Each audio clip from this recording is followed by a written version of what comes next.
Basically, everything you're seeing on screen in terms of pixel art was made by me, and This was a good bit of me. the sketch art is mine too. Like Nice. Cleosis, Hamlin the Warden, obviously my character, wherever the fuck she is. Oh yeah, right. There she is.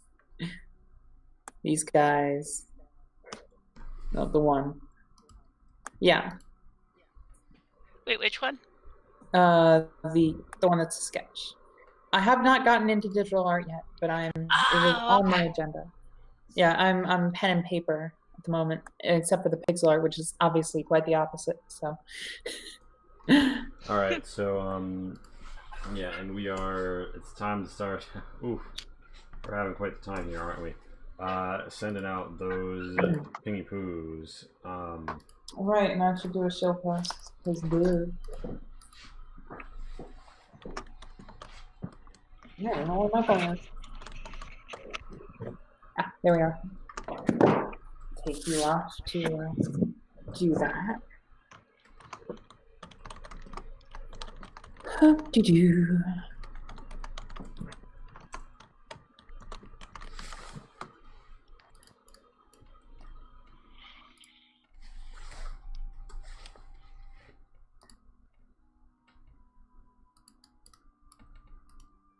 One of these days I'll figure out why my webcam decides to like change quality from day to day without me adjusting anything.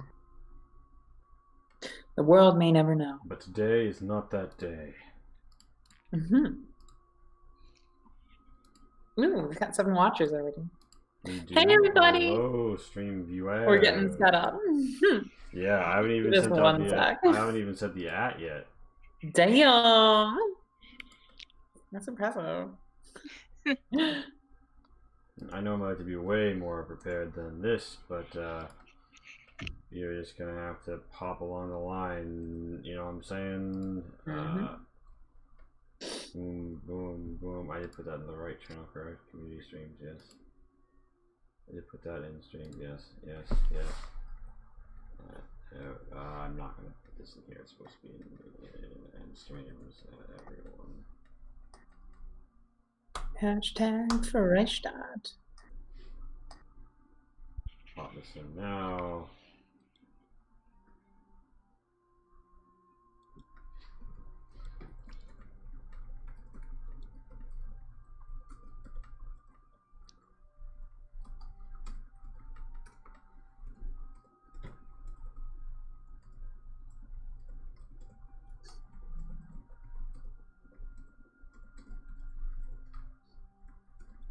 I love this music, by the way. It's very eerie.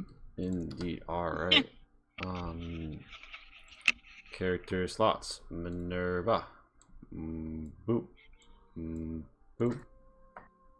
Set your HP. What is your AC, by the way, Zool? 14. From hide armor and a shield and no dex bonus.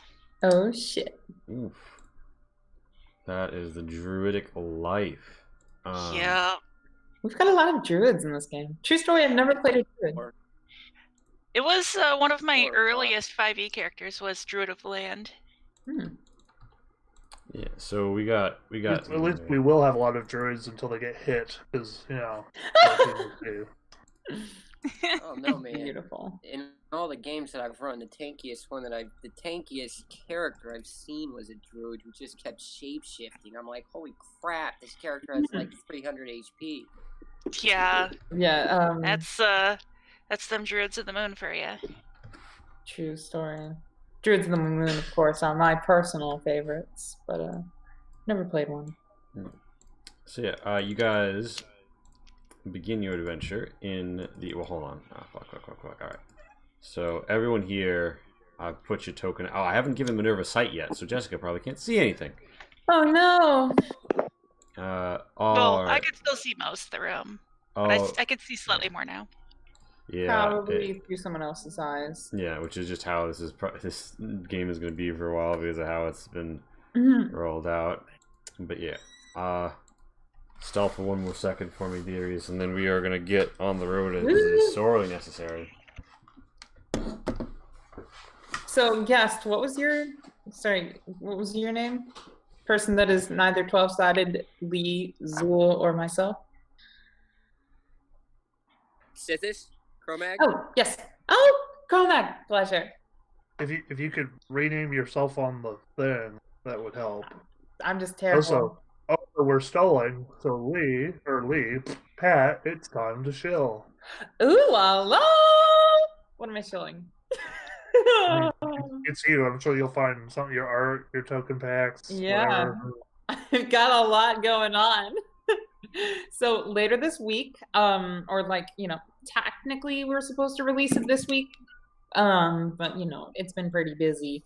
I'm thinking Sunday or Monday night or evening, I will be releasing the Apocalyptic Americana tile pack on Drive-Thru RPG, and then we'll be releasing it elsewhere as we progress.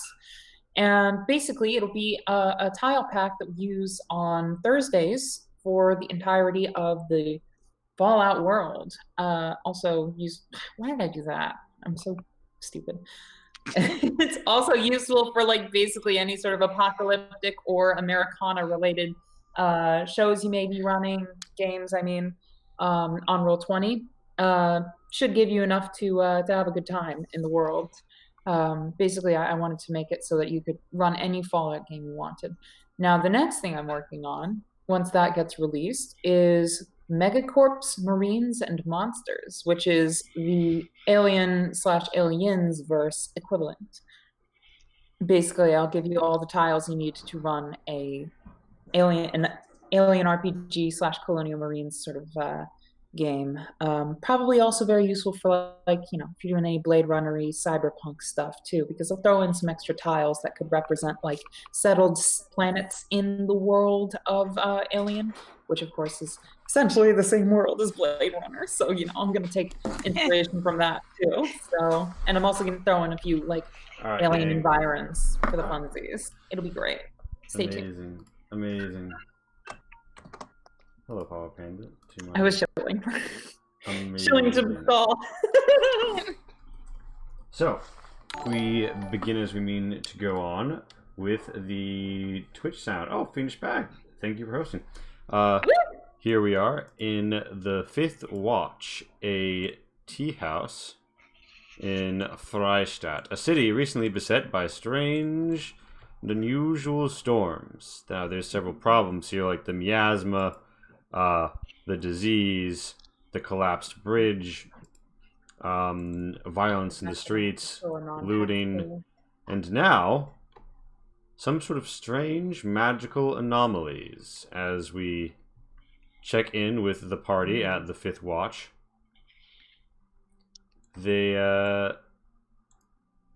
Yes, well, I suppose the question is, so alright, so you're all members of the faction, the Chartists.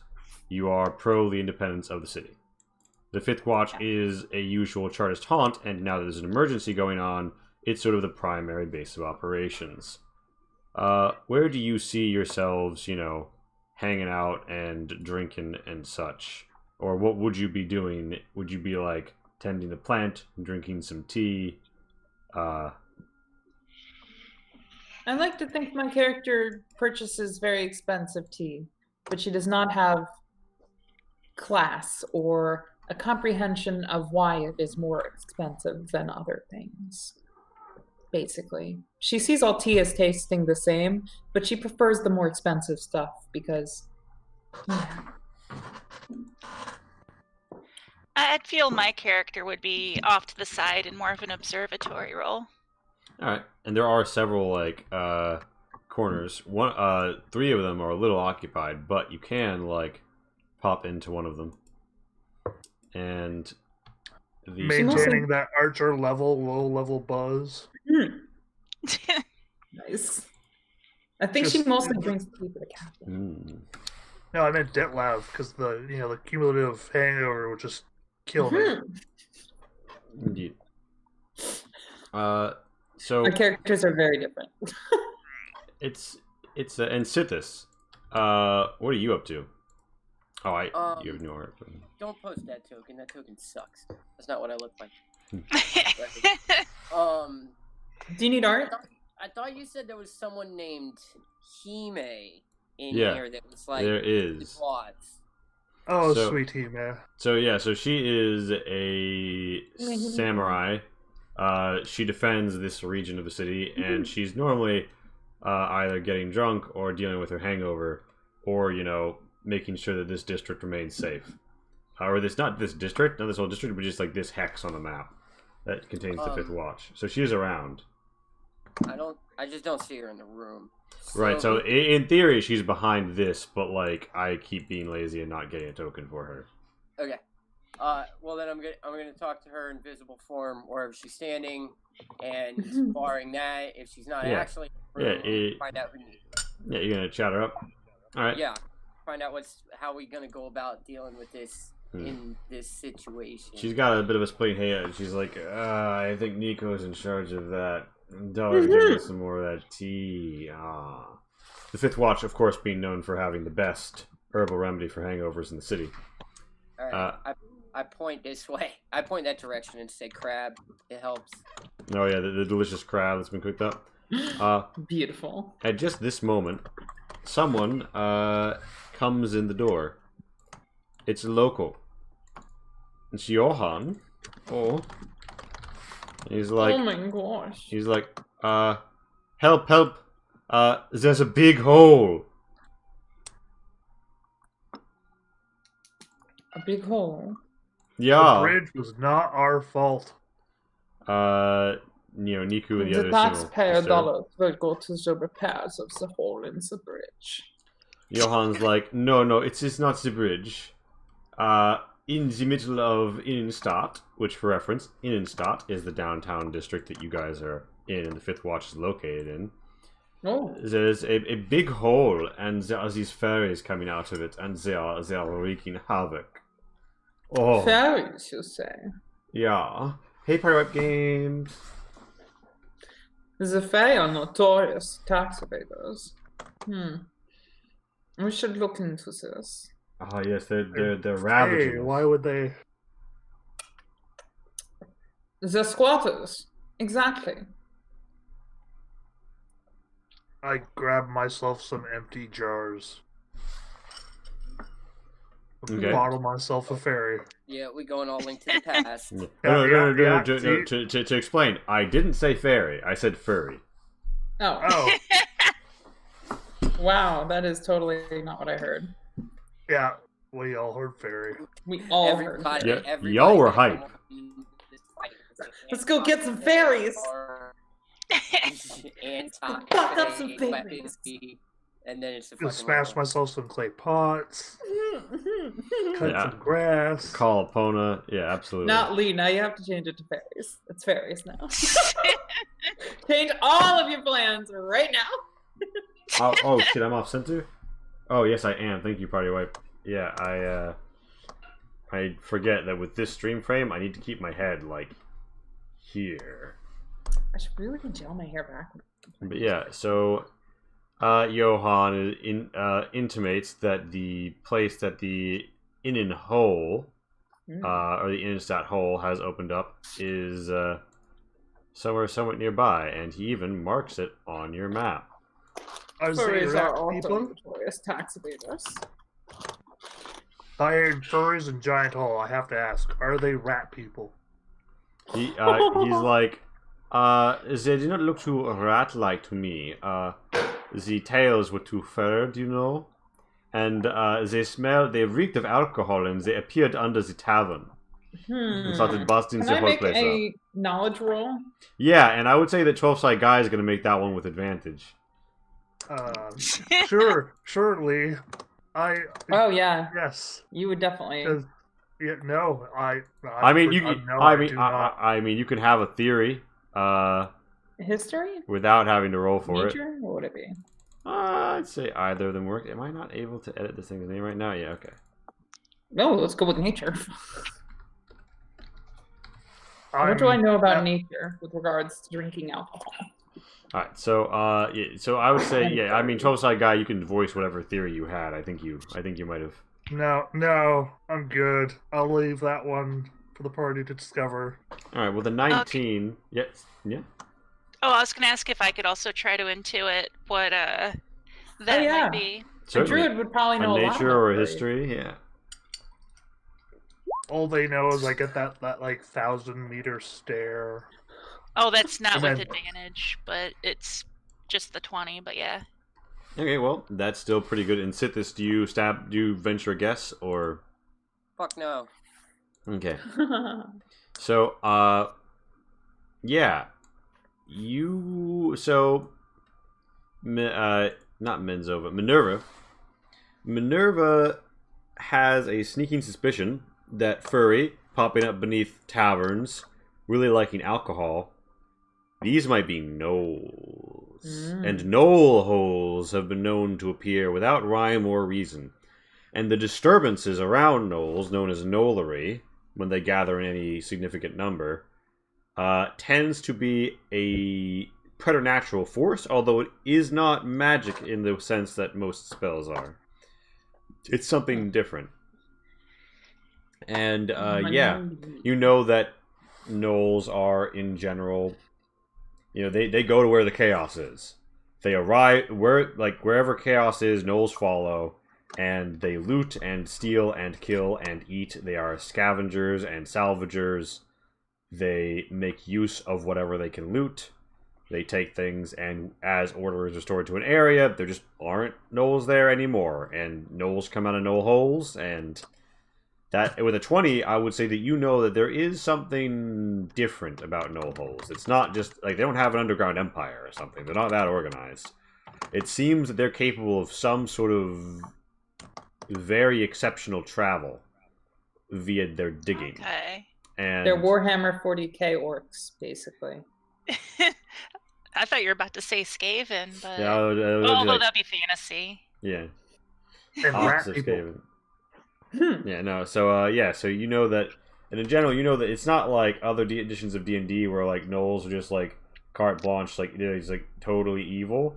That being said, most gnoll tribes tend to prefer to scavenge, than actually have to fight battles on their own. But they're not necessarily known to be friendly. They also eat any meat, and they just they'll take any meat and just nom nom nom. They do like fermented cuisine, though.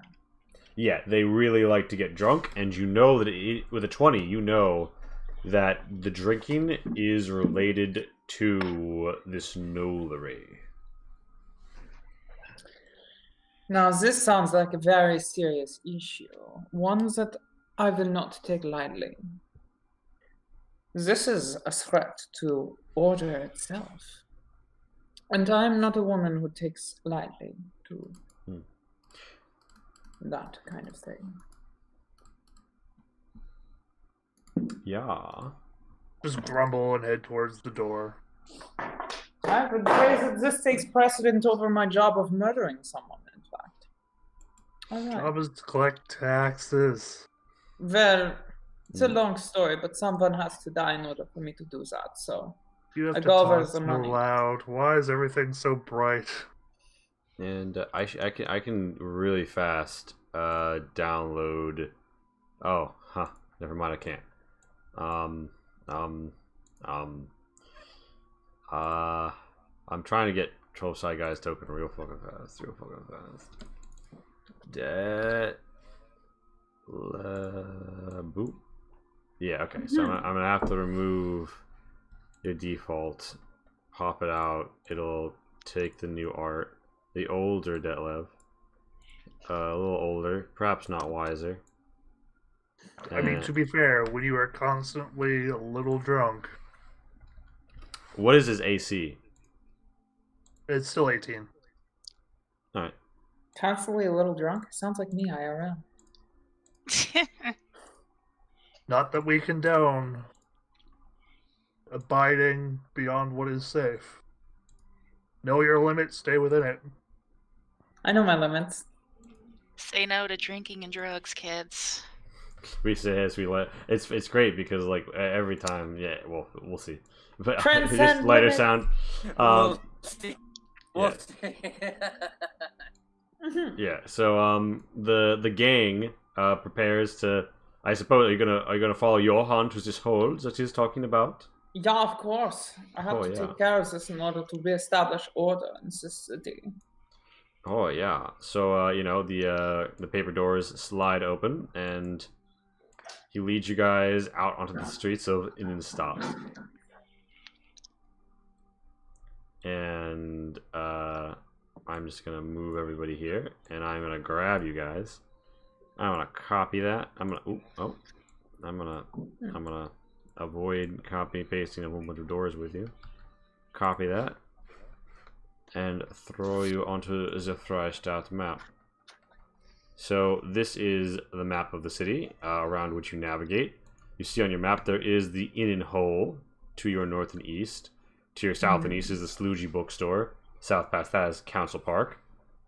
But yeah, so you would advance to a part of deep in downtown of the city, where I'm making sure dynamic lighting is turned on, because that would be really silly for this map if it wasn't.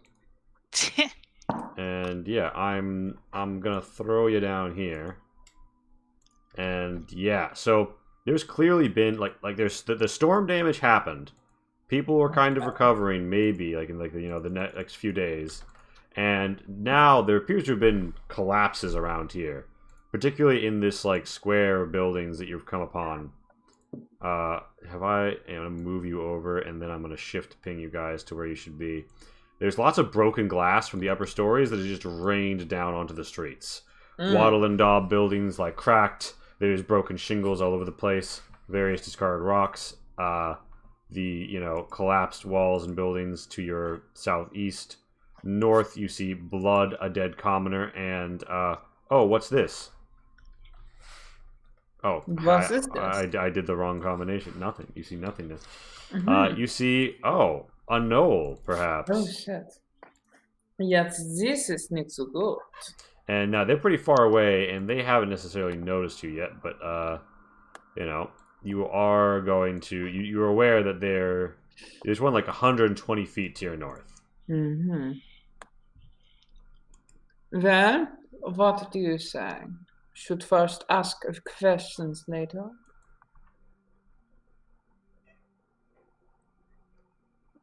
I don't know about talking to gnolls. I don't really feel like talking to gnolls. Mirror, well then it is decided we deal with this extermination style.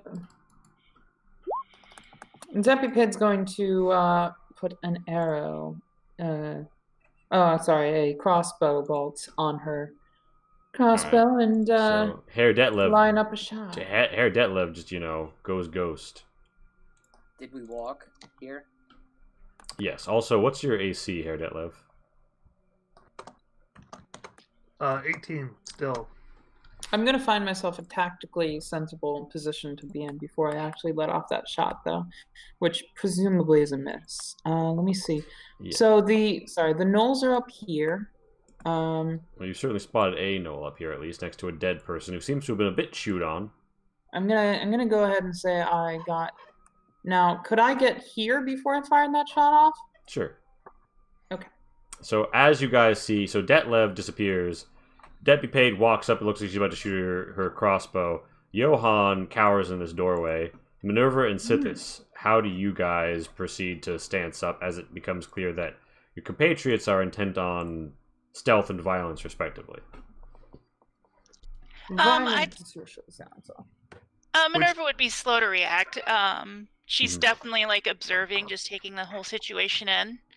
But as I catch on to what everyone else is doing and what's going on, I'll try to make my way to some sort of hiding spot / cover. Alright, so out here in the street, you are a little bit of a dangerous position. You think maybe if you get here, that'll be a building between you and the knoll that you can see. If you could get up to here, there does seem to be cover, but that would be getting real close to the knoll. Yeah, alright, so you start to hug towards this building? Yeah. Alright, and Sithis. I'm gonna bolt in this direction as quickly as possible. Shoom, straight at that motherfucker. Alright, so you want to dash. I'm assuming 30 feet movement? Obscenities in infernal languages as I go. I think you get to like about here with your dash. And can you give me an intimidate? Can I just say stealth and violence, respectively, is a great album name?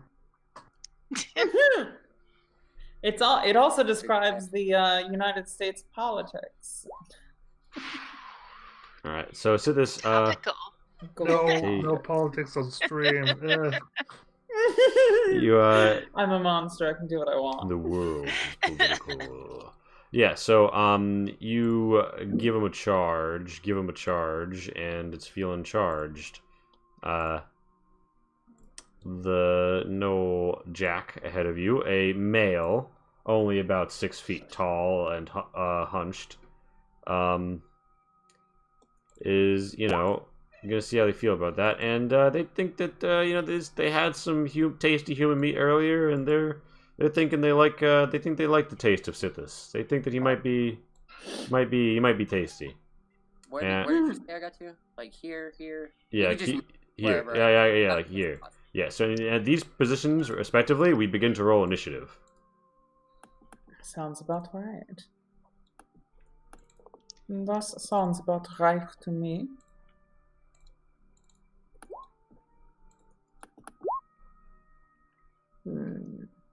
Gut. Das ist in Order. Oh my god, dude.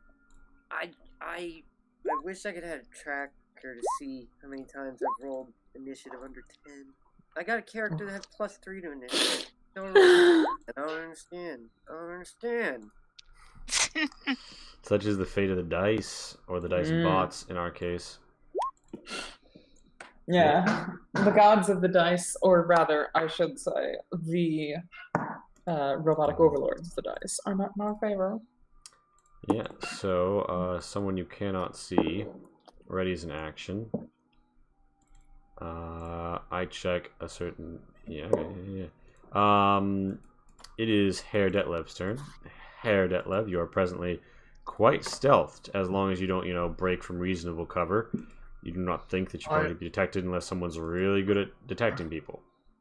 I shall continue to stealth, and if I can, I will follow this path to move, if you can see the path, to move here. How do you keep the arrow down? Right click. Right click. Heard. All right, so so this is difficult terrain. All of this like broken stone and such. Oh, is it? Oh, I'll Yeah. move back here then to like recalculate that. So yeah, Detlev advances between these two buildings. Clearly, something shattered some of the base of the stone of this building and smashed into the wall across the way of this narrow alleyway. To the north, you see what looks like the back, perhaps, of a tavern. Difficult terrain. If I go this way, I can get here. All right, just poking your head in. Anything else on this turn? Remain stealthed. Let's. Yeah, you try to get closer. You notice some larger gnolls. These women are not so easily trifled with. One, a pack shield, bearing a scrap shield and breastplate, and a gnoll arm, a significant blade you have gone up against before. Oh my god. The other is a prima donna. You can tell by a certain special gift as the air seems to resonate around them in a familiar gnollish sense that Herr Detlev has seen once before. And they are painted and adorned garishly. Various berry paints streaked throughout their fur. A certain cocky look on their face. And they seem to have scented blood. So yeah, that's your turn. It's a Gnoll Jack's turn. That's my turn. Yep. This Gnoll Jack on my party to draw their attention is gonna go 5, 10, 15. Gonna sit this out here. I'm gonna pop a javelin.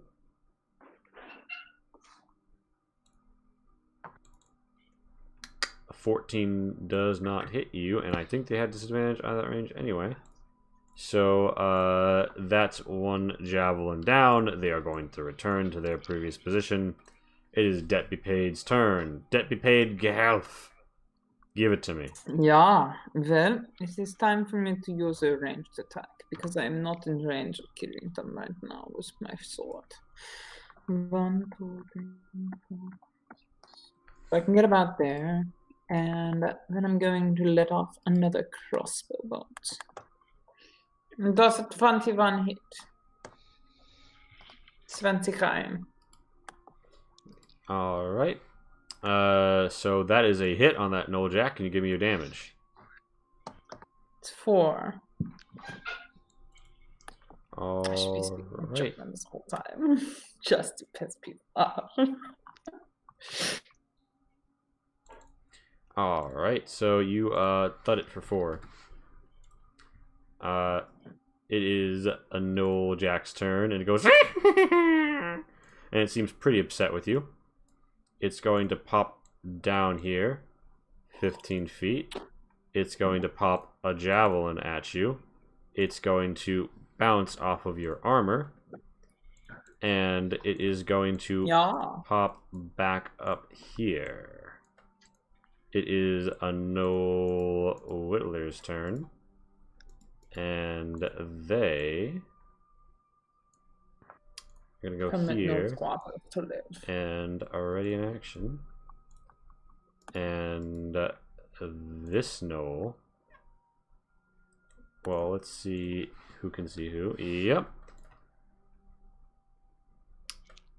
The Noel Prima Donna is going to top off, and she is going to pass a buzz token along to the Nolery. And you don't know what that means yet, but you will at initiative 0. And yeah.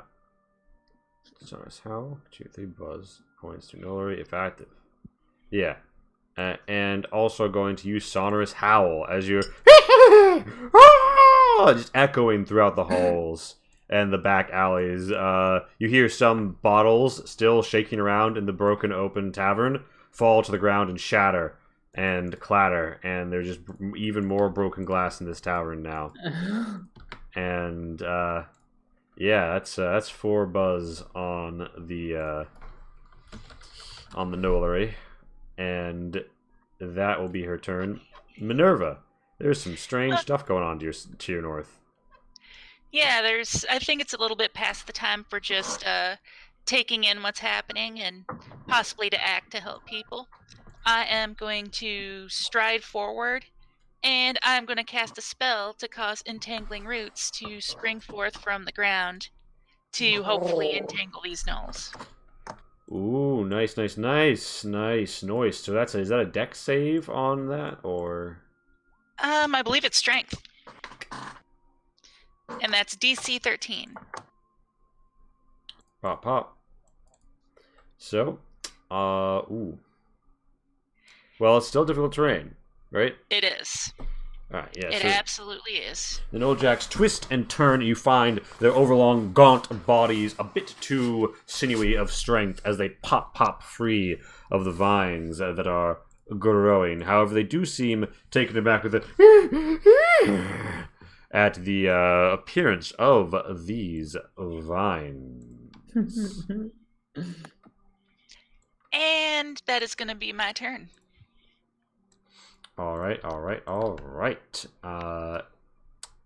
It is Sithis' turn. Sithis. If I get up to the corner, can I attack him? Yeah, this is like a barricade, but you've got like this corner, so you can. Oh wait a minute! I don't even have to do that. I can attack from here. Right, you got a fucking reach weapon, right?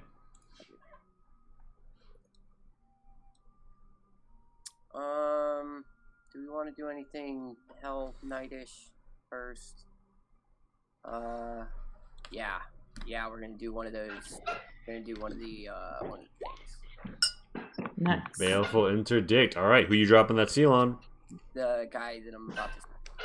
All right, you see. I'm not gonna expunge it yet though. When I hit him, I'm gonna save it for if he hits me because I heal off of it. Yeah. Alright, so you don't have advantage, so that's not a crit, but you do hit. Delivering 10 damage. A meaty swing of your scythe scythes through the hyena creature's chest. And that is Sithis' turn.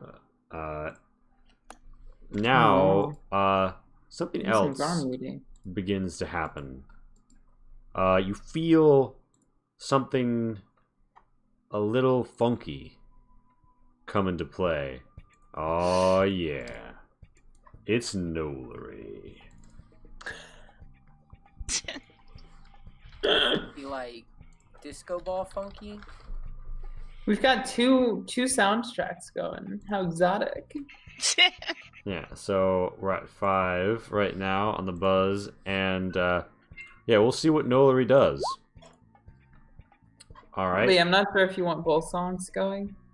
Yeah, I will cut the ambiance, but awesome. Yes. So, basic. I feel like I'm in a film made in the 70s. So, every creature adjacent to another creature in a 50-foot radius makes a buzz strength DC. So, no creatures are adjacent to any other creatures right now. But you feel as if though, like, some sort of unseen force pushes you away from other people.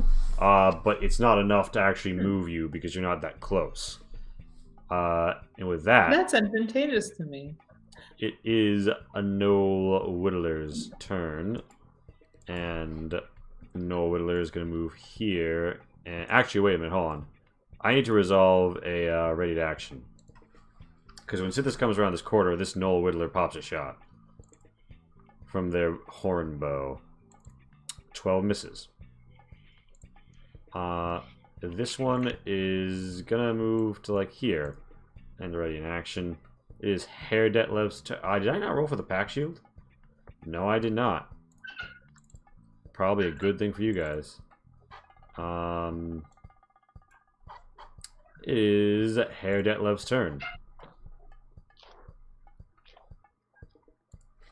Let's unmute myself first. Mm-hmm. Let's see here. 2 minus 5 for that. I can get... Indeed, Herr Detlev moves to the ruined storeroom of a destroyed business. Yes, and that'll be me for now. Alright. Or I suppose I can double move, so... You want to dash, yeah? Yeah,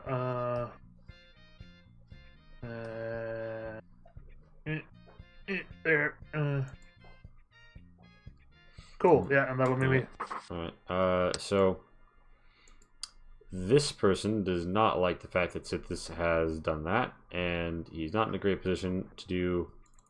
he could step forward, I guess, but he's going to pop his last javelin at you. It's not really going to do anything. He's going to step out and close the distance to right next to you. It is Deputy Paid's turn. Wow. Deputy Paid is going to do that which she does, which is to say, get a little bit closer and fire a crossbow bolt. She can get to about here. Oh wow, there's far more enemies on the board than she acknowledged. Wait, I can't see the map at the moment because I'm outside. Did you say move next to me? No, Okay. I'm not next to you. I know the thing that you're getting at. No, I thought the knoll moved next to me. Oh, the knoll did. Yeah, the knoll did move next to you. Did I have to make a strength check? Ooh. For what? If it's because it's within 50 feet of it, is that just when it's cast, or is it like a permanent effect? The knockback. The knockback is it happens like on initiative 0. Oh, okay. Sorry. So I fired my thing, mm-hmm. and then I'm going to let me see. Where am I standing right now? In the street. So wait, so I started here, right? Correct. I did not think it would actually matter, but how far can I go? 30. Oh. That's 40 feet. So. Oh yeah, I'm definitely farther than I can be. You're Yeah. like here. Sorry, I can be like here. Yep. So you popped a shot. You moved. You popped a shot. Any bonus actions or no? No, but I do stick my crossbow back onto my satchel and I draw my sword. All right. This Noel Jack pops a javelin. Their last javelin at Sithis. An 11 is also a miss. They're going to move 10 feet to get once in the area. They're going to get to 15. Yeah, 15 left. And they're going to run right up between you. So, howling. Question. I have a question. Yes. Because this is actually, like, assume... Where am I right now? Just gotta remember. Okay. Assume I start here, alright? And I have, we'll say, 30 feet of move. But we say that this is 10 feet. More. This is 10, okay? Because it's yes, like bad ground, right, or whatever, a difficult terrain. Yeah. When I move here, does my speed go back up to 30? Like, can I get the rest of my move now that I'm out of difficult terrain? No. So you've spent the 10. Entering any space that is difficult terrain, you spend twice as much movement. Movement is only a resource that only goes down as you use it. Okay. Awesome. Yeah. So, so that's that Noel Jack's turn. It's a Noel Whittler's turn.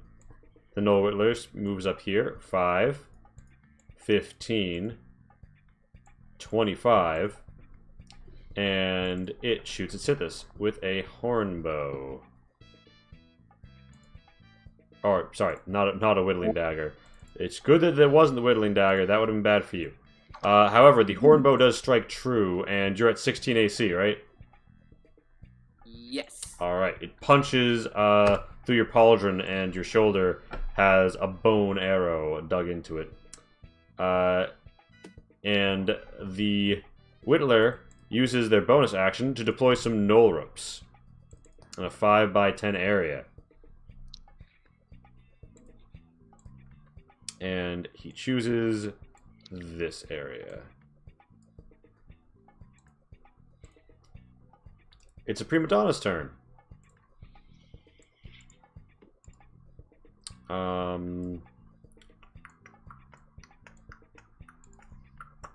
Thinking about what it would do.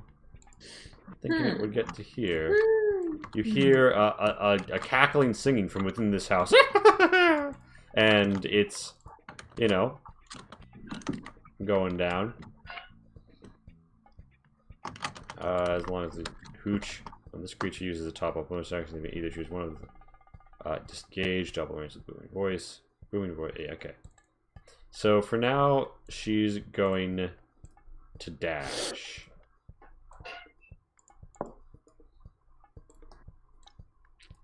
And it is Minerva's turn. Minerva, you hear heavy footfalls from within this ruined building. Of course, you don't know that that isn't Detlev. You did see him disappear around there. I'm going to be cautious and at least give some space to this building, because I don't know what's going to come out of there. I imagine the fact that she can hear it is a good indicator that it isn't me, considering I just vanished. You never know. Maybe, but I'm going to be cautious regardless. I'm going to go ahead and try to freeze the knoll that Sithis... Well, I'd say Sithis is facing off with, but he seems to be kind of surrounded right now. So the one that's down, yeah, up of him. All right. Nice strategy, by the way. Frostbite. They make a DC con save. Let me check the knoll. 3 does not pass that, so they're going to take 5. Count them 5 cold damage. And disadvantage on the next weapon attack roll. Yo, nice. All right. So it evens out. Beautiful. So the seal. Yeah, do you want to pop whenever that? An ally hits a target, you can see with a seal on it. Yeah, you or your ally. You or your ally. This is considered. Yeah, this is considered. Yeah, it's a hit. Okay, then I'm gonna roll for the damage on that to see if we kill him, and also I want to heal up. Yeah. So you heal 4 because you're using 2 dice, and the baleful interdict pops, and in addition to the frostbite, hellish energy racks this snow, which whimpers, and Nice. takes 4 damage. Did you already add that? Yeah, I added yours and subtracted from his. So Very Minerva, nice. that's your spell that you popped off. Anything else? Nope. That'll be it for me. All right. So, this Knoll Pack Shield does not want to be left behind, so they are going to sprint into the action. And let me just check that I'm right about their movement speed. Yes, I am. And yeah, so that was, well, bonus action, top off. Yeah. You want to roll attack or saving throw at the end of the turn. Yeah, so she is going to top off and gain advantage on the next saving throw she makes between now and the end of her next turn. Or the end of her next turn. So she tops off a little with her hip flask, and we move on to Sithis. Okay, just scrolling up, because I was like, I wonder how I got so low. Just scrolling up, we started the fight with these gnolls, and so far I think the only hit I've taken. Yeah. Right? I see that. Yeah, so I think that if you want to do your own, that's good to know. I put you back up 8. Okay. Okay. So, swing away, right? Like M. Night Shyamalan. Yep. Actually, I can't. Oh no, it doesn't have enough HP to be worth putting another seal on. 1, 2, 3, 4. I'll use my bonus action to put a seal on this one. But I'm gonna attack this one. Seal down. All right. Give me that attack. 10 does not hit, regrettably. I believe that's the end of my turn. All right, and you hear another whoosh, and also a bit of a pop, unfortunately. I'm staying where I am. All right, so oof. That's interesting. Detonation. So,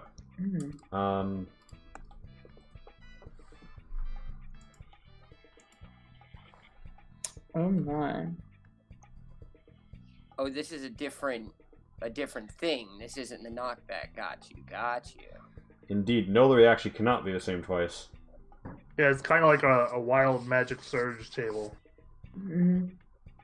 Yeah, so, got to inform you of something, Sithis. An explosion is going off next to you. Could you make me a strength or dexterity save? How about that one? Yeah. I think I'll go with that one. The 20 that I rolled for the strength good. save. Yeah. Regrettably, you still take the damage. Okay. So this says but you every don't get knocked creature. back. Yeah, so the gnoll? yeah, so the gnoll is also going to make it and also going to take the damage, which means it actually dies. As just like a random explosion rips through space and knocks this thing flying back up onto the barricade covered in vines, cracking wood beneath it. And this wall is not quite as wall as it once was. Yo, meanwhile, yeah, when this happens, a pallet gets blown over, and a wizard was hiding under it the whole time. Let me get us into the proper configuration for 7 people. Oh shit! Flash party's in the house! Yes. What's up? Yo! I did not know you were coming through. Yeah, Oh shit! was at work. Hella audio echo. Someone's Oh, shit. echoing. Oh, duh, because it's a new. Sorry.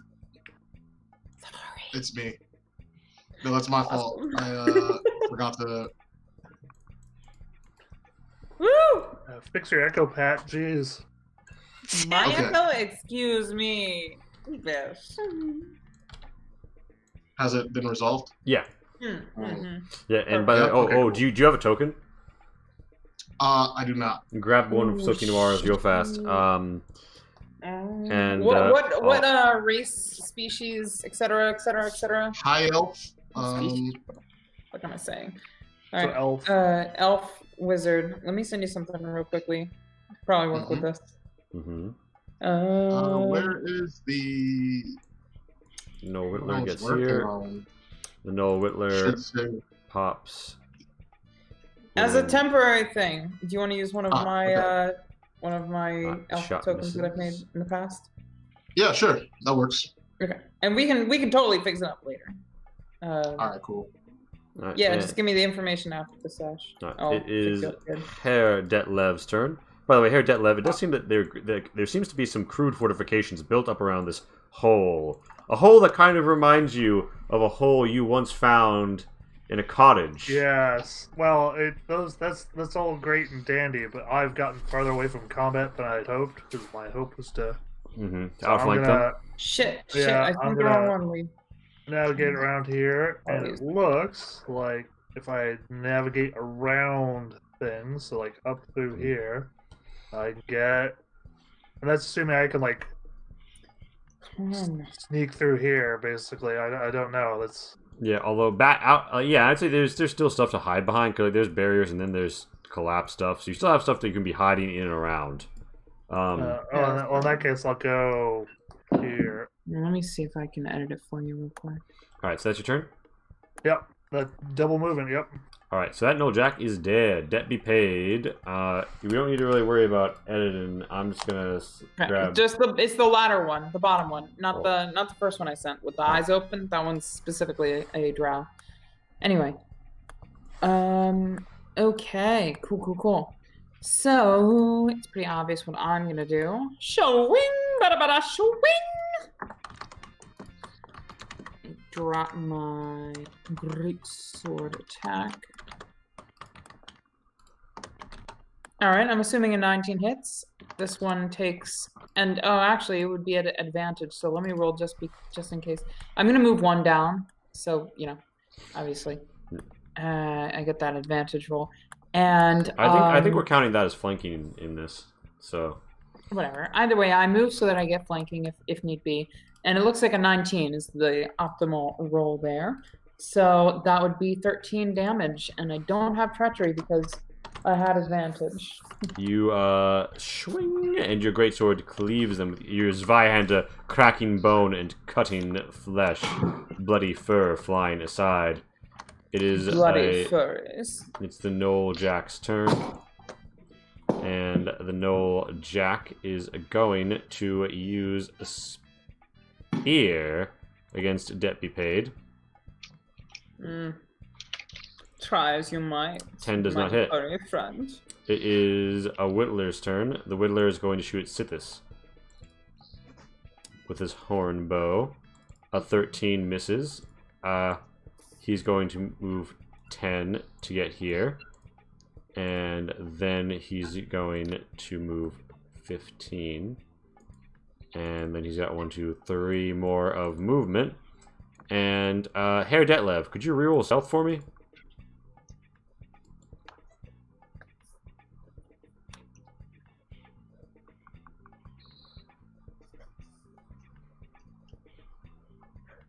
I can't hear you. You're muted.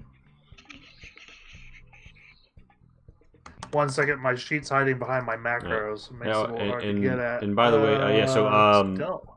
okay. So Sethos is your character, right? Yes. All right. We're hot dropping him in.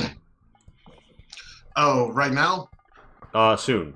Like soon and I very am soon. the Okay.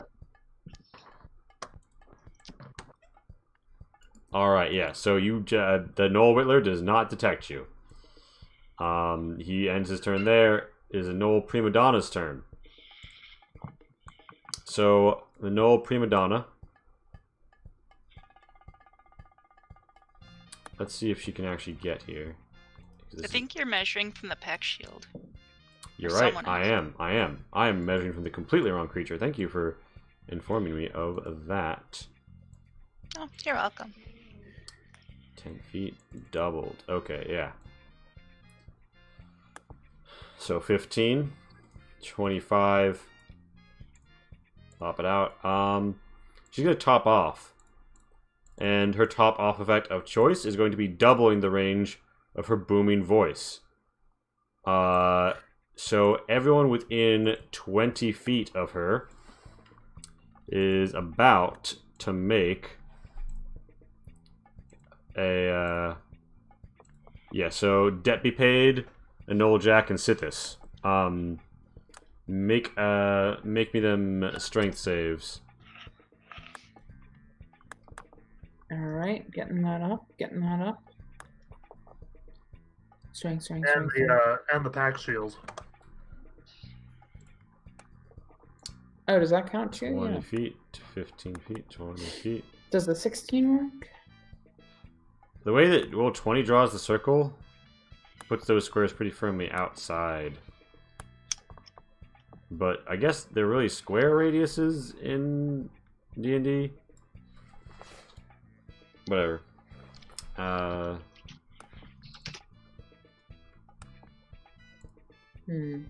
Actually, that's supposed to be. Well, no, it's not like it's not a square radius. It's like a radius that is bound by squares, but not.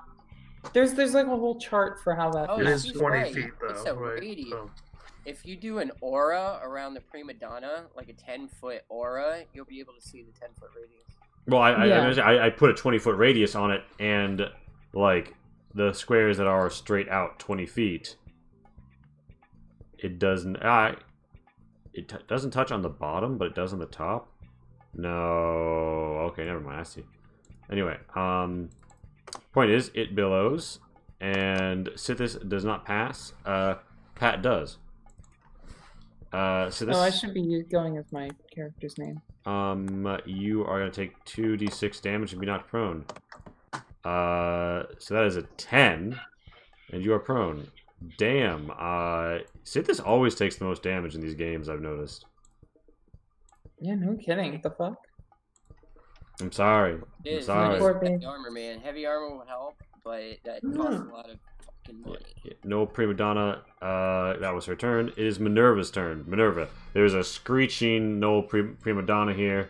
10 minutes into street combat and chill, and she gives you this look.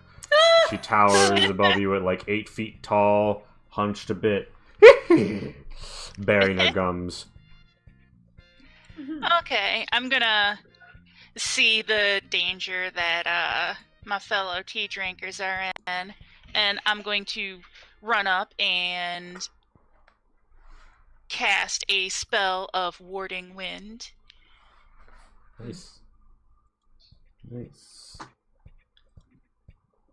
Ooh, what does that do? Let me spam the spell. There. A strong and wind. that'll be my action for the turn, but... Nice. If attack rolls of ranged attacks have disadvantage if the attack passes in or out of the wind. Alright. Nice. Alright, so you got this place on lock. Yeah, so Hell yeah. it is a Noel Packshield's turn. And my entanglement goes away. Oh, okay, yeah. So the vines leave, although the Nultrups do not. The Nultrups? Yeah. Oh, okay. They're like caltrops, but Noli. Gotcha. Okay. This is a very Lee enemy that we're facing, because it basically says its name in every single sentence. Yeah, so the Noel It's like Packshield's Raccoon. it's gonna try and Which rhymes with doom, and you'll be hurting all too soon. And well, you don't get that 10, reference. You No, do I stop. 15, I 20, do not get the reference. 30.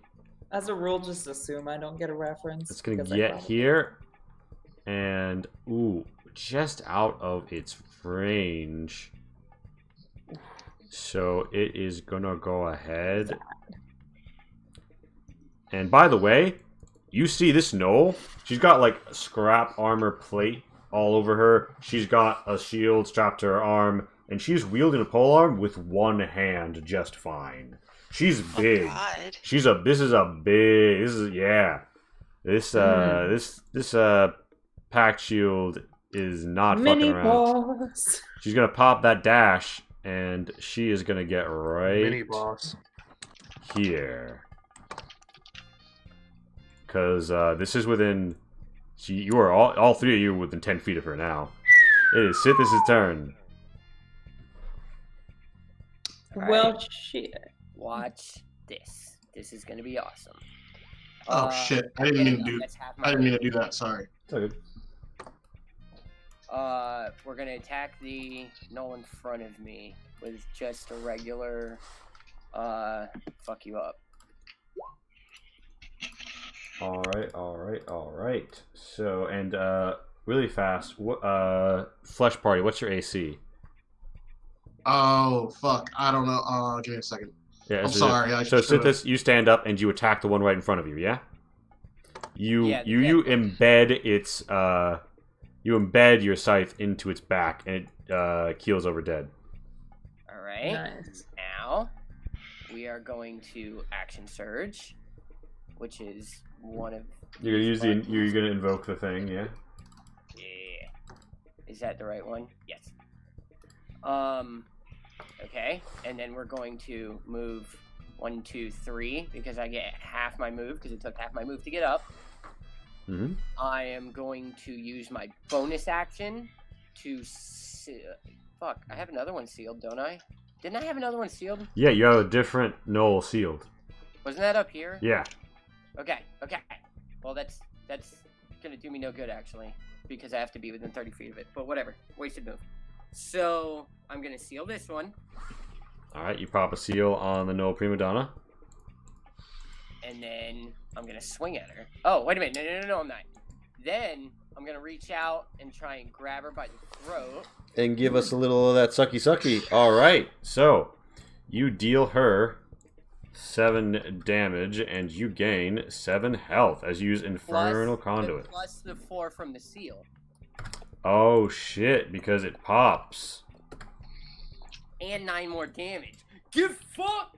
Alright. The Knoll Prima Donna is in a bad way. Oh yeah. She's her throat is not singing quite so great songs anymore. Mocking laughter when enemy attacks Prima Donna. So when you do that, she laughs at you. Could you make me an intelligence save? Oh god, that's literally the worst thing I could do. She just... Oh, shit. Oh, wait, right below. Oh, how unlucky. Neither way would have done it. She just laughs right in your fucking face, and man, that stings. That was a pretty cool moment, but she's just like... We're laughing at each other. It's like mocking. chaos. We're laughing at each other. yeah. We're sucking her life. She's laughing back at me. Yeah, so Sithos, what's your AC? 13. Alright. I think for this, just count me out while I finish this character, just because. Oh, okay. I was gonna have you fall through the floor, but yeah, I got you. Yeah. Just finish up. Yeah. So. Yeah. With that, that's the Knollery, and we go on to... Oh, wait a minute. I'm an idiot. We don't need to be on this frame. Hold on. I remove my dupe. I pass back to here. I place one card in face down attack position, and then I end my turn. Okay. Damn it, Lee! So, the Knollery triggers at just that moment, and a Mind Blast emerges. Uh-oh. Ooh, a Mind Blast. I thought you said we were fighting furries, not mind flayers. Dear God. Rip. I think they'd be mind flurries. Mind furries. Flurries. Alright. Like So... the cups upside down and the ice cream doesn't come out. Here's something that Detlev would know from experience, right? So there are several things about this controlled chaos that you know. So, one of the Nolory features is triangulation. A Nolory event must originate from / have their center within the bounds of a triangle made by at least 3 living Gnolls. Really unfortunately means that the only one of those I can draw right now, there's only one possible target. Bring it. So could you make me an int save against the current the Buzz DC save, which is I'm gonna calculate. Yeah. Oh shit, that's pretty high. Oh yeah. So that's gonna be 5 psychic damage as just you feel your mind just bored into as if though it has all become electric and stars. You're seeing burning stars. It's a Noel Whittler's turn. The Noel Whittler. Poor man. The Noel Whittler is going to try and is also trying to sit this. However, Minerva's winds are going to impose disadvantage on this shot. Does not fucking hit. And then this Noel Whittler is going to back up, and then when it gets to here, he's going to use Null Trips as he sort of covers his retreat. Because he's like, they're running away from us now? Well, I mean, these are scavengers, not people who engage in pitched battle commonly. So yeah, so that was that's the Noel Whittler's movement, main action, bonus action. It is a Herr Detlev's turn. Herr Detlev, you have miraculously wound up right next to all of these enemies without any of them. Yeah, okay.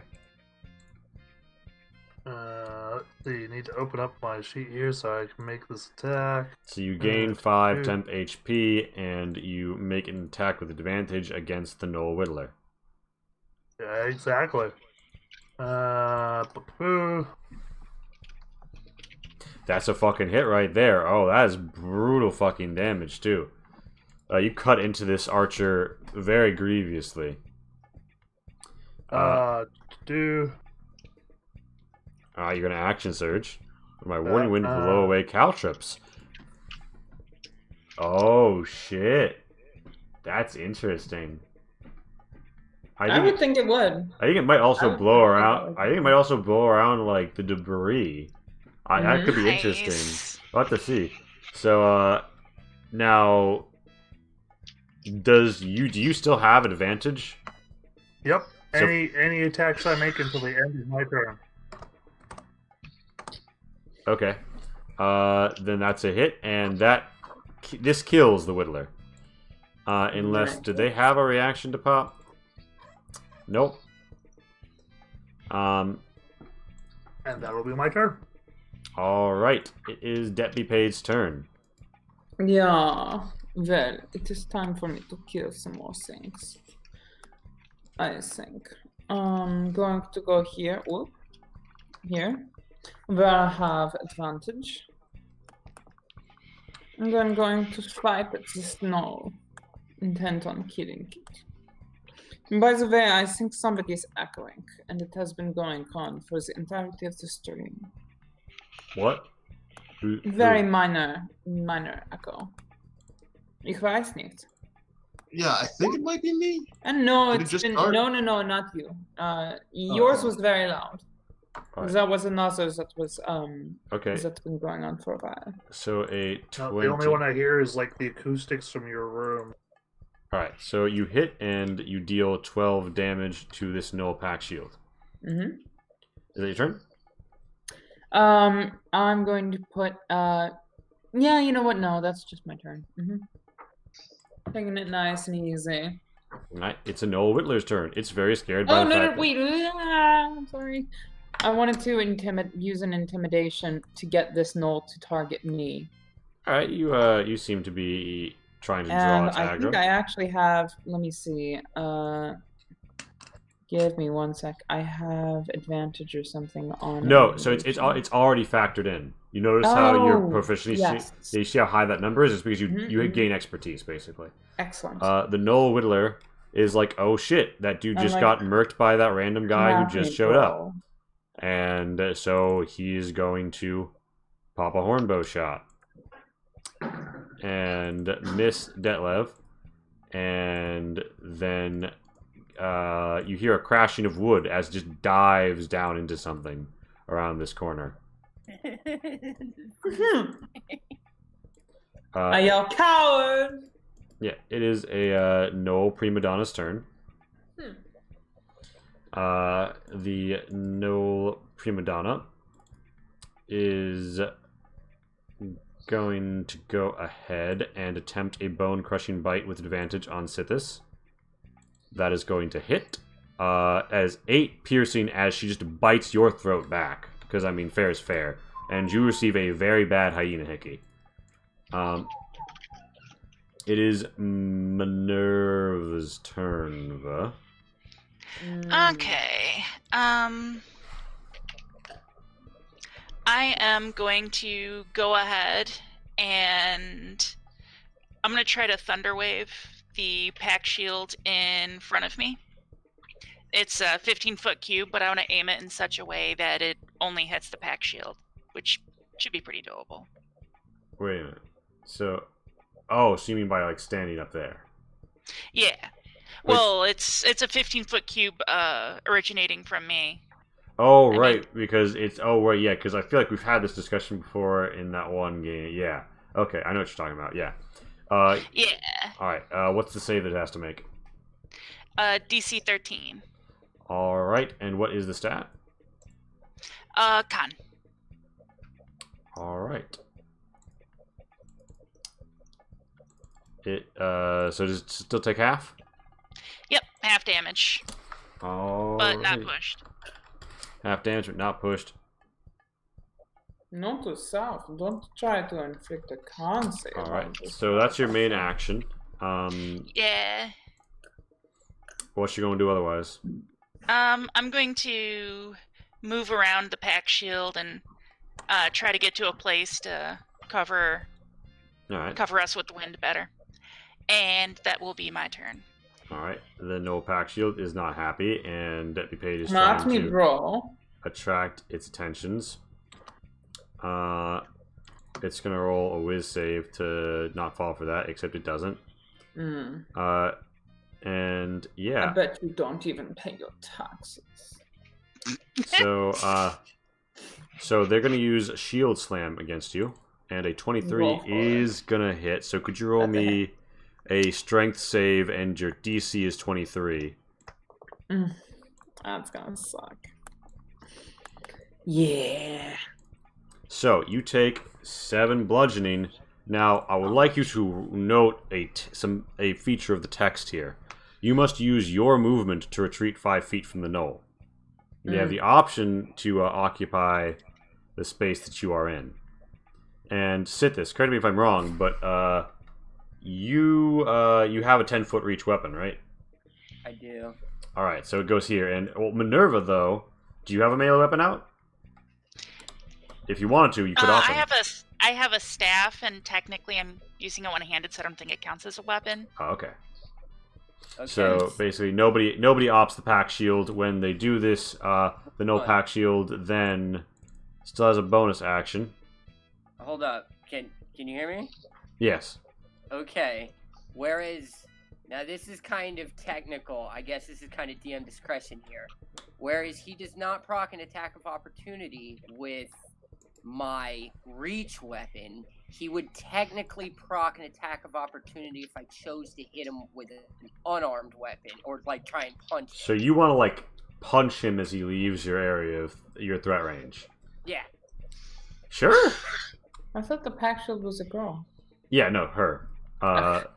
Basically, only the Jackson Whittlers are males. I actually have no. I think that this is just what the damage is just 1, right? And I'm not proficient in it, so I think it's just 20. Like rolling 20. Yeah. So let's see if you. Well, I mean, you would add strength or dexterity, but. Okay, well, never mind. Yeah. So use your action. You do not manage to hit the Noel pack shield. Kick him in the ass as he leaves, and I miss. The Noel pack shield is going to. Not do anything else. It is Sithis' turn. Okay. I am visualizing this as I grabbed her throat and she laughed at me and then bit me. And so far, I have not let go of her throat and she has not let go of mine. So we're both. Well, I'm laughing because she can't anymore. So haha, he who laughs last. And I'm gonna use the last Infernal Conduit because I get 2, and I meant to use both of them the first time, and I did. All right. Oh, jeez, that's a big block. So, you do not hit that touch attack, my friend. Okay. Then that's it, I think. All right. Knollery is no longer active because it cannot triangulate from gnolls. There's not enough gnolls in a close enough radius that are alive. Herr Detlev, it is your turn. Nice. Right, I will move around this various debris and double moving. I believe I can get here. All right. So you come into a back room of a tavern, and you find stairs descending, which would take you to a map we're not on right now. Is that what Detlev does? You will quit the combat. Okay. You will be quitting. Yeah, that's fine. All right. You quit the field in pursuit of your foe. Debt be paid. He's sure the others have got it. Debt be paid. It is your turn. Thank you so very much for coming at me. No, if you would please stand in front of my sword for just a moment. It doesn't seem to hit, though. I think I got a 13, and the ace has got to be higher than that. Yeah, nope. Anything else? I would, yeah, I'm just gonna move like so. Step around. All right, yeah, everyone's going back to back in the winds, and you're all deafened. You can't even hear each other as it goes. And yeah, so the Noel Prima Donna is gonna difficult terrain, right? 10, Yep. 20. I shout obscenities about her mother's track record on the taxation. Right. I shout obscenities regarding her mother's, taxing. So she gets here, right? And so I'm gonna call that 10 feet across the board. And she is going to use her booming voice because her throat is coming back to her now. Give me some strength saves. So has she left the wind? That's a good point. I would say you guys have advantage because she has to howl against the wind. Nah, Awesome. shit either way. I just realized I was muted. This is great and everything, and I love how she's yelling at us and howling at us, but I'm relatively sure that we're immune to thunder damage. Being inside this wind wall. Pop that text. Okay. Let me pop it. Boarding wind. Roll area do. I am not seeing the word Deafens thunder. you and any other creature Maybe in I'm this thinking area. maybe I'm thinking of silence. I'm probably thinking of silence. Yeah, it's probably Yes, silence you're silence thinking would do of. that. Yes. Yep. So, yeah. So give me that strength save at advantage. All right. So Minerva, you are knocked prone. Give me that con save as you take 3 damage, and Sithis remains standing. I'm also knocked prone, it looks like. Pity. Yep. And Got that con save. You keep that concentration, and yeah, the Noel Prima Donna is moved as far as she's really going to. She's used a main action. She doesn't have any more alcohol to drink. Very sad. It's Minerva's turn. I'm gonna go ahead and try to chill the null pack shield after I stand up, of course. All right, so you're gonna get back on your feet and you're gonna pop a spell at the null pack shield. Now, what kind of a save is that? Sadly, it should be Constitution because it's like my only offensive cantrip. Ooh, regrettably, that is a good stat for the pack shield. Yeah, figured as much. And that oh, I'm no longer. I'm gonna stay put. That's my turn. So the null pack shield, right? Is going to attack with their null arm. The person who has aggroed them right in front of them. They're gonna have advantage on their prone foe, it isn't really going to matter. They're going to deal 9 slashing. And they're going to decide that fucking off is a great idea right now. So... Come back here and fight me like Can you react attack from prone? I believe you can. I would have thought. I don't see where it's... I mean, technically, there isn't anything saying... Do you have disadvantage, or is it just advantage against people who are prone and no impact from the fact that you are prone?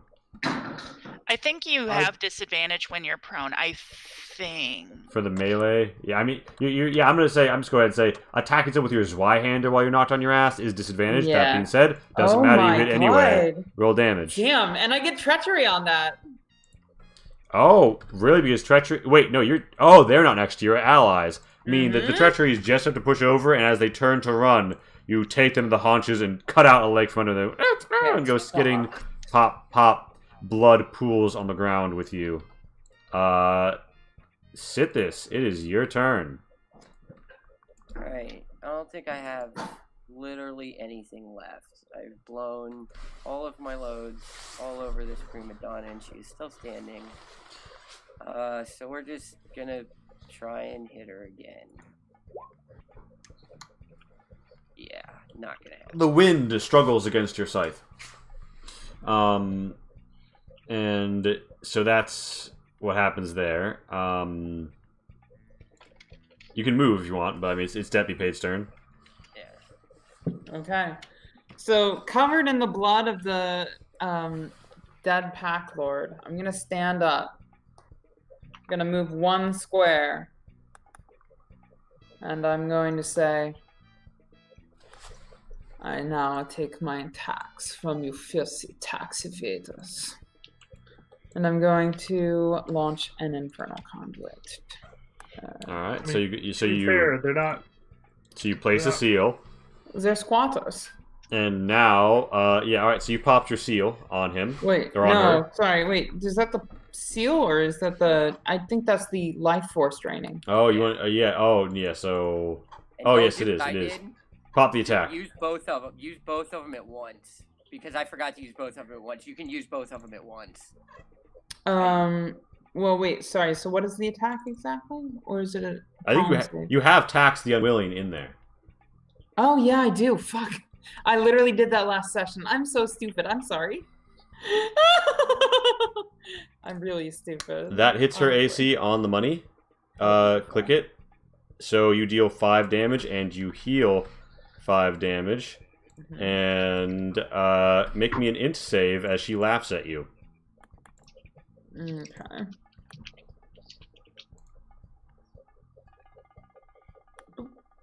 No. Yep, that hurts. Mm. So that is I should have just Zweihanded her. What the fuck? I probably killed her. alright, so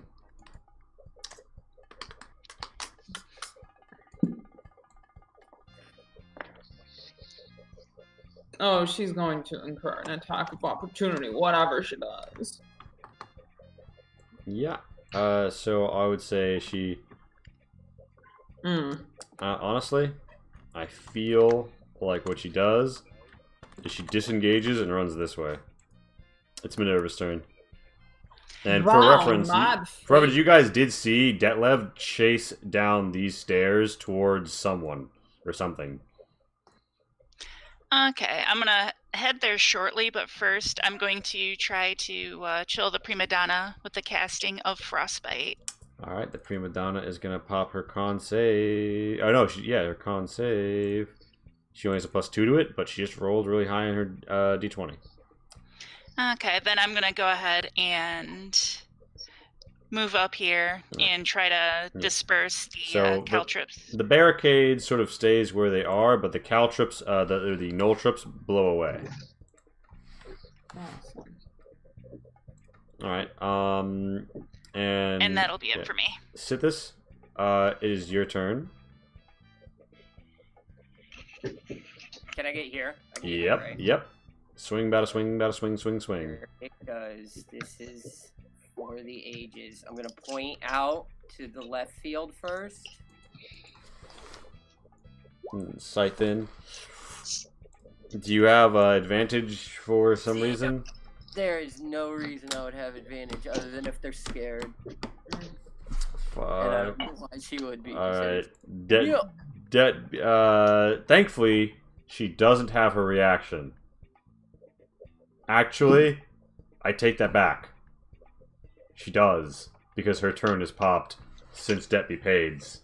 Hasn't it? Wait, no. She. No, I don't think it has. Wait. Well, so here's the thing. So debt be paid acts. What round order are we? Debt be paid goes before the prima donna. So she attacks. She uses her reaction. The immediate next turn, the null prima donna would regain her reaction. Okay. Right. But So- but the turn that she Yeah, so she doesn't have the no reaction. debt be paid, she wouldn't have it to use it on me. Sounds about right. Debt be paid acts, attacks, reaction is used. Reaction refreshes when your next turn comes up. Okay. So y'all. No, so yeah, so what I'm saying is Sithis makes an int save. Oh. Oh. Okay.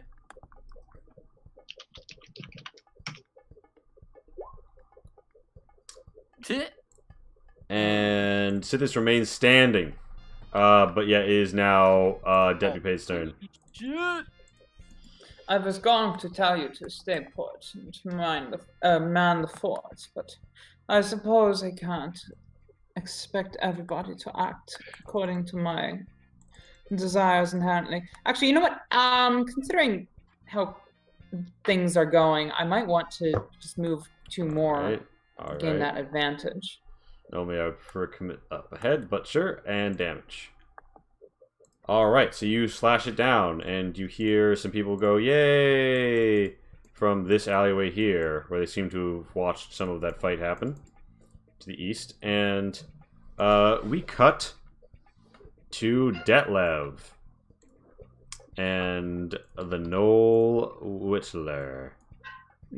And you go from the in hole out to the hole to the in hole in the hole. And yes. In hole. Yes, and as this happens, Greg, could you roll me a stealth roll real fast?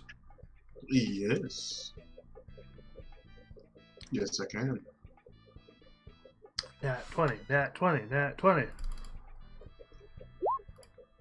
It's a 10. I mean, you're halfway there. Whoa. Yeah. So you see an elf very obviously hiding behind a barrel of wine in this recently collapsed tavern. I'm dressed in bright red, so that'll probably explain the 10. Yeah. And you see the Knoll Whittler that you were chasing. Here, this is like the way the stairs goes. Like this would be the descent. I will give you like a turn of action if you want to like try and just overwhelm and kill this thing. I do not. So you're gonna let it keep running. No, we're still on the other map. My bad. Let me just make sure this is all rigged up, and I will take you to the in hole. Now I see these things. What was my initiative since we're on a new...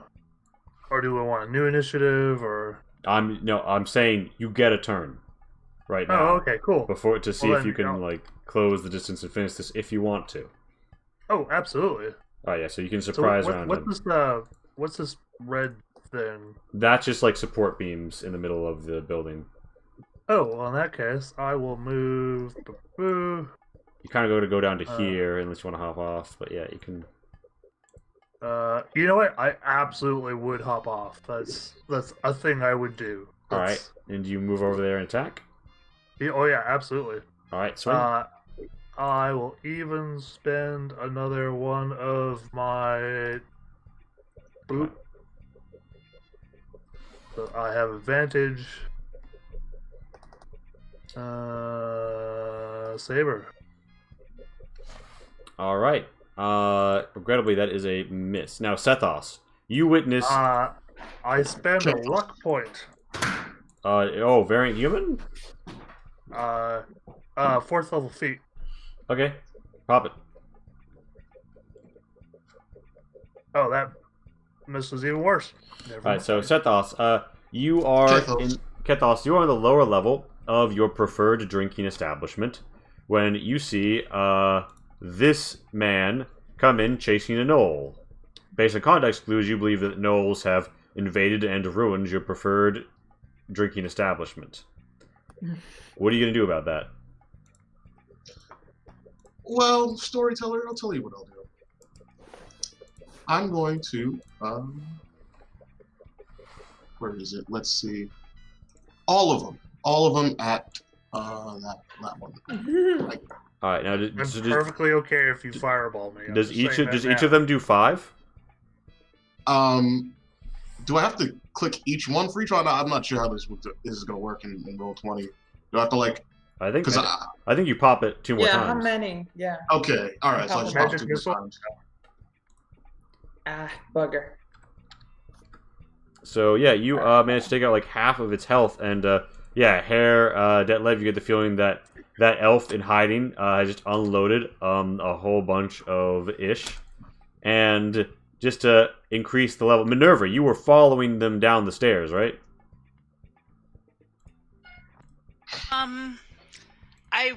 I started, but I think I would have gone back and helped out with our injured comrade. Yeah. Okay, so you don't wind up descending. No. All right. The Gnoll Whittler would turn around and try to hit you with their whittling dagger. A 13 would not break your AC. Detlev, you want to give me another turn? Oh, absolutely. Death to the Knolls. Let's see. Wow. Rude. I was Saber. those ones. I miss again. Yeah, and you hear it howl, and then you hear several howls mirroring it from the south. Another luck point. All right. What the hell? So, wow. You hear like perhaps a half dozen voices raised in this like dug out tunnel to your south. Sounds like maybe I'm okay with that. They've got plenty of friends nearby. That's what is that? No, stop. Wait, what? That was me being like, bummer. The fuck? Not what that sounded like. All right, yeah. So roll. So here's the thing, right? You can roll. You can roll. Everybody who's down here, roll initiative, and then after one turn, I will pop back up top. I suppose. Wouldn't you like to look a little closer to home? Minor lead.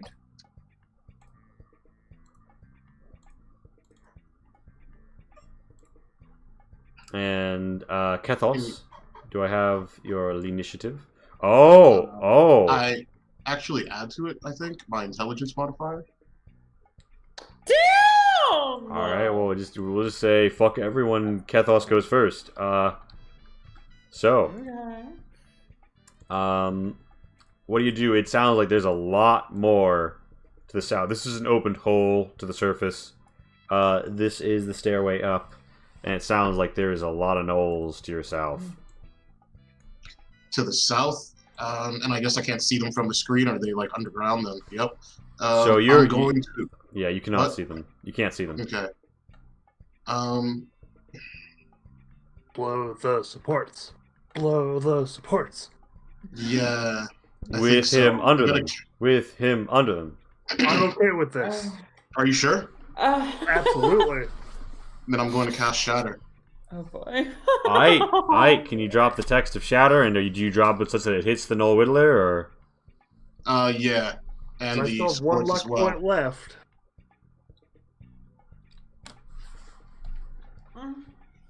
Okay, so so it hits the Whittler, or no? Yes. All right, so it makes it. I guess. Yeah. Does that mean also? Is it the support beam? These are the support beams. Where? The red things. Okay. Yeah. Yeah. No matter what, I'm gonna hit you, man. I think. So. All right. Everyone, give me that con save. Now, what's your spell save DC? 13. So you pass on the money. Is that half? Or is that... Yes. All right, so Detlev, can you give yourself 6 damage? Yep. And the Gnoll Whittler is going to make that con save. and that's not going to be a pass for him. So, you rend the Whittler apart, spread it, its bone and blood splatters. There is a shaking and a shuddering. And you think that, so Herr Detlev, you think that the support beams above you are about to give way. Would you like to make a dex save for me? I absolutely would. Dex. I will spend my last luck point, goddammit. Alright. Dex. Come on. Oh, what the hell? That is so unfortunate, Herr Detlev, as What a bad day for luck. it looks like a series of walls just plummet down on our boy as red chips just burst all over the place. And It's okay, I can still get out. And it looks like the floor comes crashing down on you a bit as well. This is going to have ramifications for the map up top, I can tell you right now. Sorry, I'm fine. I'll make it. A shelf also lands on you, in addition to a wall and a floor.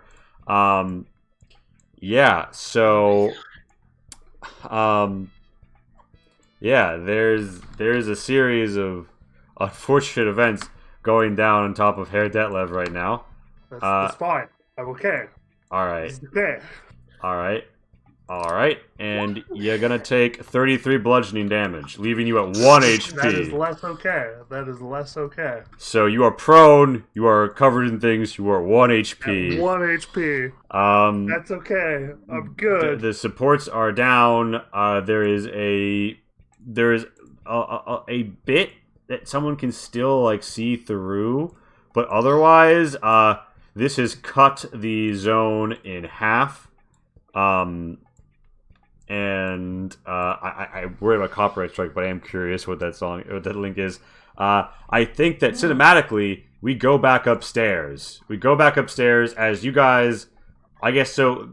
Minerva, you would have gone over to help heal Sithis, right? Yeah, I would have gone over, cast Goodberry, and handed them out to him. All right, Casketberry? Oh, Goodberry, yeah. Cast Goodberry. And how many is that worth again? 10. It's 1 HP each, right? But I think they're cantrips, so I'm just scarfing down berries. Oh, it's not a cantrip, but it creates 10 of them. Oh, I didn't know that. Yeah. Which, if you're a life cleric with good berry, it's ridiculous. Nice. Yep. So if you want, you could eat all 10 of them and heal up 10 hit points. Yeah, that would be grand. All right. Yeah. So can you pop the extra 10 on yourself? Yeah.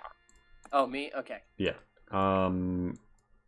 Yeah. So the structural stability of this building seems to be a little bit questionable as more and more of it comes down. Some of the walls go not a great way. You basically hear a whole lot of snapping, breaking, falling wood. This is a situation you have developing. And you think that's where Detlev went. Huh. Wonder if he's okay. He's fine. He's okay. He's alive. It's just merely a flesh wound. Yeah, so, I get the feeling that I'm going to be playing the healer. Yeah, you hear, commotion elsewhere in the building as people move around, perhaps to assess what the fuck just happened. And is there any particular course of action that you would take? Well, I suppose I go down the stairs. Alright, there is some debris that's been smashed through already, so I'll clear it from you. How much does it take to move that? Not that much, but so it's already moved. So yes, the question really is, what order do you descend in if all of you are descending? I will go first. All right. That is the most prudent. So is it Deputy Paid, Sithis, then Minerva? Sure. And do you guys go in tight formation one after the other? Actually, no. I'd probably insist on going first, not to be a dick. Nine. You will have to talk to me about that because, as far as I'm concerned, you don't have the health points to be going first. Illrigger on Illrigger. No, she as much. You can see the displeasure on his face. He is very upset at the fact that you are probably correct in this situation. Meine And Freund, you can just go wait first, a but minute. he's definitely displeased by this. We will get you fixed up, and you can do whatever silly things that you want. But Yes, before we do that, you see in the top left of your vision, you see Sithis will remember this. So with that, I think you guys descend. Like this. And you arrive in Hole, and Ketos. Shortly after you bring down the roof, you see these people arrive, and they also roll initiative, although we're not using it right now. And Herr Detlev seems to be squished under some boards. Herr Detlev, you see a whole bunch of gnolls heading over here to check out what just happened. That's fine. I'm okay with this. Would you like This is to? fine. Would you like to roll me a stealth, Herr Detlev? I would. Sadly, I can't use a luck point for this, but Would you like to come over here so that I can give you the healings? what I'd like to do when it's my turn is Batman my way out of here with a grappling hook and a crossbow. But All right. Either way. So with this,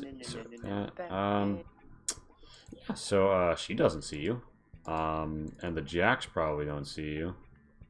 Meine Lied, perhaps we should recoup. So they seem to be looking around here. They're looking around, house. and it sounds like maybe they're beginning to ascend through this hole. That is not good. Yeah, so you guys hear. Well, here's the thing: you guys don't see that. Kethos, though, you do witness them starting to go over towards the hole that they went up out of. Is that? Do you want to inform? By the way, what do you guys see when you just see this high elf here? And you see like Detlev's legs under these boards. Do you like call out to him? Well, first, like, this is when they come down the stairs, I'd like to, do like that. Yeah, all right. You give him the and then point to him and like kind of sign languagey, like take this guy out from the rubble. My character, of course, would be like, kill the things. I'm not. Yeah, that thing don't work with him. Oh, not kill. Okay. And then I'll go over and I'll try to like pull his legs from underneath the rubble. I understand. All right, now. can you give me a strength check? Sure. Right. I can give you a strength check. I don't know if I can give you a good one, but I'll give you one. Well, all right. If I were seeing that, I would assist. All right, so now Deputy Paid comes over and gives a strength check, and together you manage to pull your compatriot out from under the boards, and they collapse even more as more pallets just pile on and on and on. And it does not look like anybody will be getting through here easily without disturbing this even more and potentially bringing the whole ceiling down on you. And with that, for no particular reason, we are going to talk in initiative order. Flesh Party, or Kathos, what do you say now that this has happened?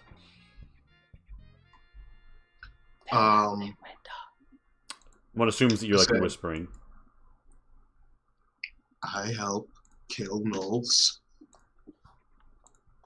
You kill gnolls? Okay.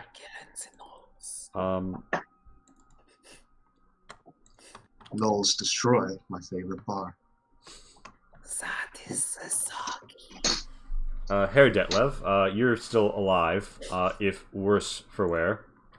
What's the plan? So I imagine just like basically on death's doorstep at this point. Because let's be honest, I'm at 1 HP.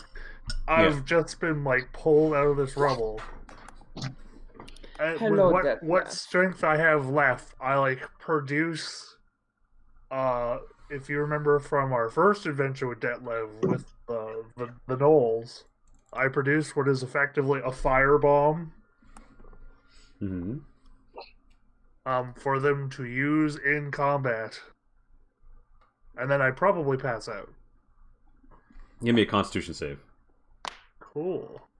Con save. As I just closed my sheet. Set to normal con. Mm. I have no idea what I rolled. 21. You struggle, but stay awake. It is, yeah.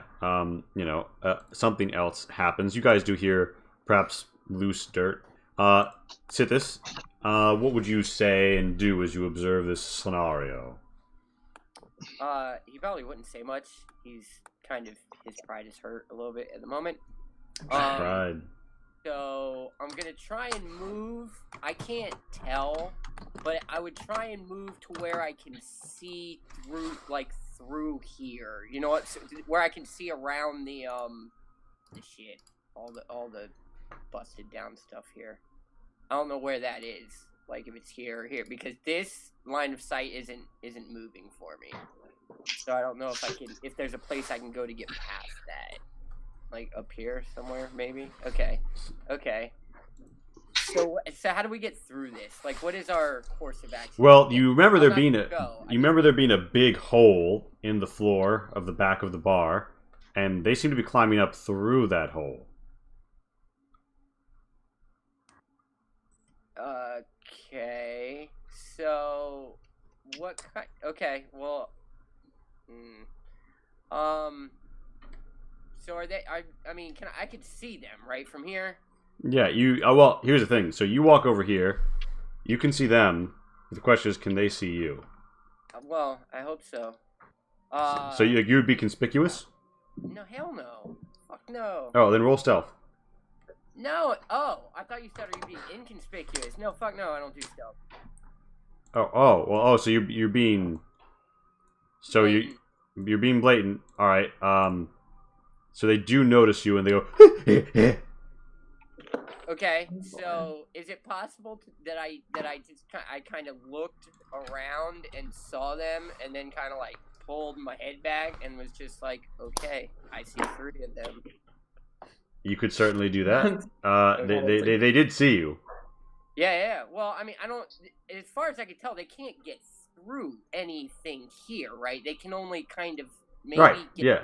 The only thing that anyone might be able to do is if someone would break away a whole bunch of stuff, they might be able to get through this, but it would risk bringing down the entire ceiling on this area. Okay, so we're either covered or inaccessible at the moment unless we put in some serious work to get around there. And they're in the same. Well, unless they come back down. Mm-hmm. Wait, did you say that in character? Because I don't think we've actually been informed in character that they are up on the surface now, too. Well, you've seen them going up, though. No, I didn't. No one among my party saw them going up. No. So, Sithis, you convey that? Yeah. All right. Then I chill. Like I'll pull out a javelin, and just like what is it? Overwatch, right? Mm-hmm. From Mutant Year Zero or whatever. If I see someone move, I'm gonna shoot them because I don't think I can see him from here, right? Like I can barely make him out. I don't think I have a clear view. Yeah, no, it would be a really hard shot. Yeah, so I'm gonna if he moves to try and get a clearer view on me to try and shoot me or anybody else in the party, yeah, then I'll let her rip. Yeah. More shifting dirt. Debt be paid. You've been informed what you've been informed, and you've been handed a firebomb. Thank you for the firebomb. Would you like some of my else? Because that is what I'm offering to you, and if you consent, it goes very much easier. I'll be honest, I didn't make out much of what you just said. I am going to heal you. Are you okay with it? No. That was the player saying I couldn't understand you there. Just do it. Ouch. Yeah. You're welcome. So you hurt yourself 8 to heal him 8? Yeah. Because I'm pretty sure that's how Infernal Conduit works. I'm pretty sure that works how it works the way you said, yes. Yeah, and so did you hit your own token or should I? I don't do those things. Oh, yeah. Good. So, you are hurting a little. So The no prima donna. I mean, someone you can't see does something you don't see, and Well, it is up to the surface now, Minerva. please. Minerva, you're witnessing this whole scene play out. There's an exchange of firebombs, an exchange of hit points, mention of enemies being over there, a wizard. I'm gonna try to get up to a better spot so I can see a little bit more what's going on. You should be getting a house going, I think. All right. So yeah, you see one knoll and some dirt crashing around him, and he seems to be climbing up. Oh, and we think more gnolls are coming. They are going to be coming from the surface, yes. Oh, I actually have a really good idea for this. Oh, I'm going to call upon the power of nature and summon a dragon? No, much better. Whisper into the wind that if Hime comes, we'll cover her drinks for a month. No, I'm gonna cast spike growth. The fuck? Where do you cast spike growth? On the stairs? At least so I can get like a lot of coverage on the hole. Oh wait. So you're gonna spike up the hole? Yeah. I at least want to get coverage of the hole, if not like. Oh wait. Okay, so you're not going to stop. So for reference, the hole that they are climbing up seems to be here.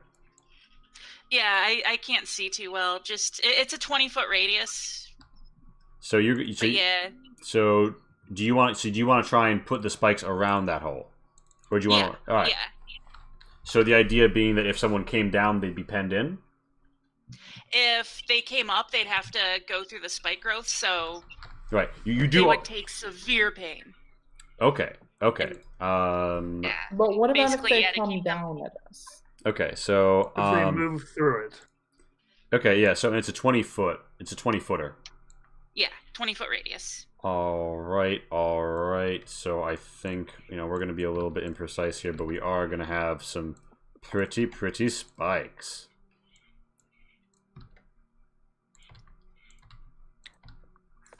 Actually, that's a very good idea. That should be it for my turn. Then that should help at least protect either our escape, keep them from coming into the town, or maybe even kill them. So this Knoll Jack gets straight fucked. What happens when you're in the 2d4 per for every 5 feet it travels, and it's all difficult terrain. Okay, so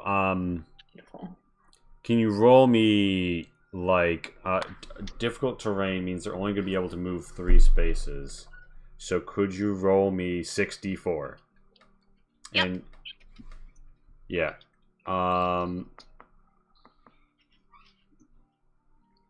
Okay, so they wind up here, and they take 14 piercing, and oh no, our friends are. All right, so just imagine this is the D&D version of an R. Kelly ballad. Trapped in the tavern basement, except less problematic. I would if I had any idea what R. Kelly sounded like. And we go to the. You haven't seen the saga of Trapped in the Closet? We go to a 10-minute break. A 10-minute break as Greg and I recount Trapped in the Tavern Basement. Oh my god, I love it. All right, I'll be right back. The gnome looked at me. I looked at the gnome. The gnome looked at me. I looked at the gnome. No looked at me. So that Noel's a midget. It can come through the hole at me.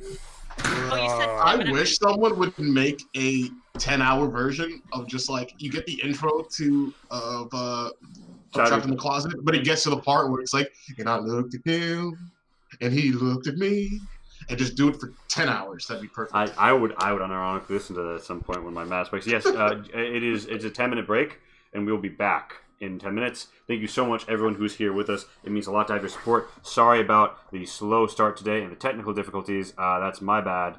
And the latecomers. Yeah, I hope to see everything flowing smoother in the future. But I think that we've gotten to a very interesting situation. Not really to my credit, but because of the players. I'll be right back. Don't worry, chat. He'll be fine. I know he's your favorite. It's okay. He survived worse. I played an Adventure League module earlier today, and we had a bard, and he was drunk. He like drank. He at one point he was like, "So I'm 2/3 of the way through this bottle of vodka." I'm like, "Oh my god!" So the player was drunk. Now singing. He's singing. Yeah, he's singing every bardic inspiration that he gives to us. Like actually singing the songs. I'm like, this is awesome. This is amazing. So. Yeah, I fully encourage our viewers to know your limit, drink within it. My limit as of late seems to be like 2 or 3 of these a game. I had to call the ambulance for someone yesterday at work because they were hella wasted and literally fell on their face in front of our parking lot exit. This was yesterday. I don't think I've ever seen someone fall on their face and not try to brace themselves. I have. In fairness, they were unconscious before they fell, so... I hit a carpeted floor, though. I had a rubber bed. I can't tell what's worse, the carpeted floor or the concrete. Oh, the concrete, absolutely. Carpeted floor sucks. The burn sucks, especially like that kind of like loose skin effect you get, depending on how you hit, but concrete, absolutely. I don't know. They're both hard. They got similar hardness. Are we talking about materials here? We're talking about what's worse to fall on your face when you're drunk, concrete or carpet. Well, that's because there's like concrete under the carpet a lot of the time. It depends on what. It depends on what. Actually, it depends on what floor of the building you're on. True. I live in a basement. Well, I used to live in a basement, and so when I would fall on the carpet, it's essentially falling on concrete with rubber. It basically it's concrete you bounce off of, so you get to hit it again. Mm-hmm. It's concrete with like a bonus. It's monk. It's monk concrete. It bonus attack is martial arts too. It does an extra D4 of damage. But yeah, this dude fell on his face, and when he was face down, I could see that he had a huge gash on the back of his head that was bleeding, and I could tell like he's fucked up. Damn. And so I like got my chair from my security post, and I like put it down. I was like, "Hey man, just sit down. I'm gonna call an ambulance," because he wasn't a patron of ours or anything. He was just walking down the street. Mm-hmm. But this neighborhood, I feel like someone would kill you for $50. So this dude walking around stumbling drunk, I was like, I can't just like let him walk away after I've seen that. Mm-hmm. Yeah, it was fucking nuts. Being for a bad time. By the way, Pat made all of this lovely art, and I made the ugly bits. Really? And yeah, so like the stuff like the really bad barrel and stone wall is me, but like all of the, if you guys press any further into the knoll holes, all of this like tunnel stuff, which you guys can't see that much of from where you are, was made by Pat. And I know it looks like pretty straightforward, but what it is a really nice tile set for DMs where it all locks together really nicely and lets you build out whatever kind of cave you want. I feel like I need to make a bunch just so you can stop shilling Pat on us for a session.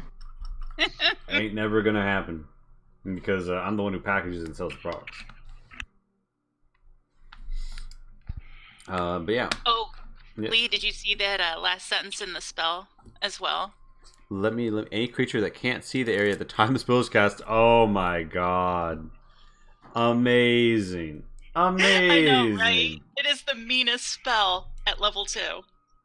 Amazing. It might even be meaner than Hold Person. Spike growth. Any creature that can't see the area at the time the spell is cast must make a wisdom perception check against your spell save DC to recognize the area is hazardous before entering it.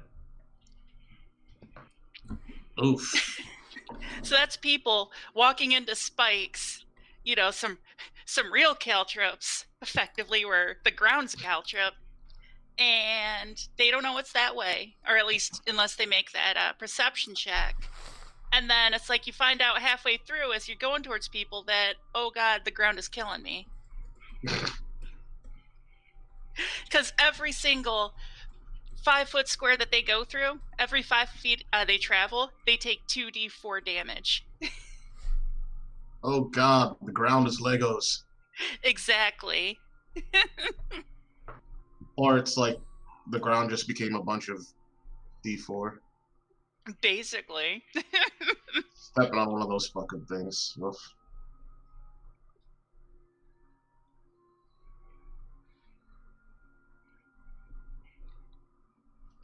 Wait a second.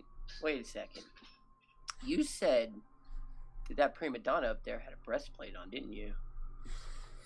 So the prima donna. Oh, sorry. So I misspoke. The prima donnas wear bone armor. The pack shields wear scrap armor, which like is mostly like a breastplate they hang over their center, and they wield a shield. Combined, that comes out to 18. We can intuit that if you can wear, like, you know, a hulking frame Knowles scrap armor breastplate, it's AC 16.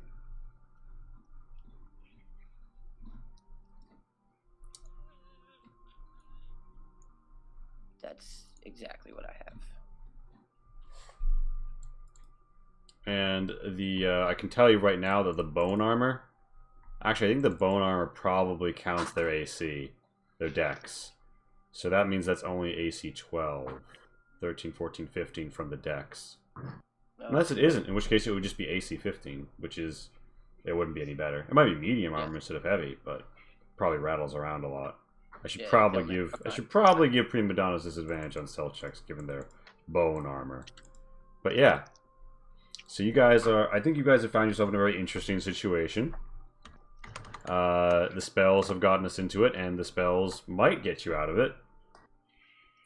I don't know. I mean, I plan to Batman out, so... I don't know what the druid's build is, but I do know that bone armor can be worn by druids if they have the armor proficiency for it. So here's the funny thing about druids. They're not prohibited from wearing metal armor. The way it's worded is that they won't.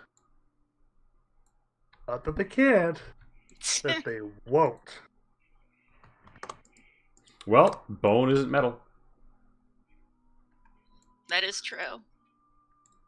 Believe me, I've seen many conversations on this where it's like, oh, druids can't wear, and it's like, no, it says they won't. That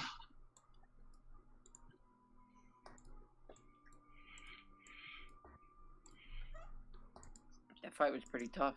We barely walked out of that one. I barely walked out of that one. I go down. Go down. Yeah, Knowles are one of the tougher enemies. You guys, I will say, you guys do have 2 level 4s in the party, so I figured it would kind of come out in the wash. But yeah, these Knowles are one of my bespoke enemies that you can tell because there's like 5 different types of them that are unique to Rosenkrieg. They were made for the first episode of ever set in Rosenkrieg, Strite. And... Alright, we got like 3 minutes and we're back. Oh, why did that not work? Oh, because I screwed up bracket. There we go. Yeah, that's how I felt. I'm like 3 HP, no problem. No problem. Oh, it's fine. Detlef survived worse. That's how he became a knight, was surviving worse. I know the pain. I took some damage earlier. Did the party is I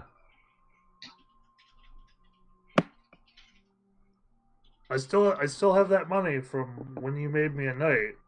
Did we buy any health codes? I could whisper into the wind. I'll cover her drinks for a month. He may just shows up somehow hearing it. We need a mobile merchant. We need like an item that gives us a mobile merchant. That creepy guy. Oh, I made something up like that for one of my games. I call it the scroll of the Amazonian scroll. Basically, it's like a little merchant, right? And the scroll's a one-time use, but if you once you're done buying and selling or buying whatever you want, an Amazonian comes by and delivers it instantly, and then she flies off, and it's basically Amazon, but same day delivery. Amazing. Same hour delivery. An Amazonian, I get it. Clever.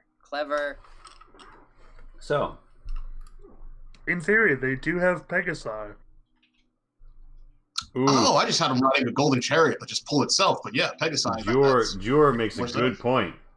Spike growth on a slide trap averages 40 points of damage on a 40-foot slide. Up and then back down. Does anyone have Mold Earth? Mold I am Earth would be a amazing. very useful cantrip to have here. Yeah, I I wish just I have took it. Spider. Frostbite, Gust, and Shape Water. Shape Water's good. Gust ain't bad. None of those are bad, really. Yeah. And there's plenty of places where Shape Water would have been tailored relevant, just not the one you drew. But as with the nature of this, if someone's like, "Hey, I'm going to places where there's going to be a lot of water," you could be like, "Hey." See, I'm gonna tell you what though. You hide behind a corner and just popping up like, "What do you have?" in a zombie-infested town is how you get shot in the head. Cause you know Right. what? I shot him in the head multiple times, and I'm like, God damn it, dude! You cannot do that.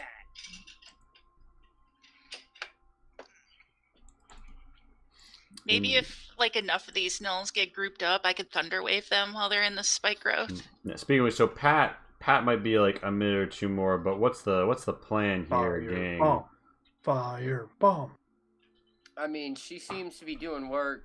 Into reference, what information do you have on the firebomb other than it's a firebomb?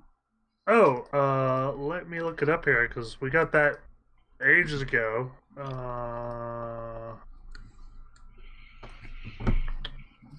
Let's see here.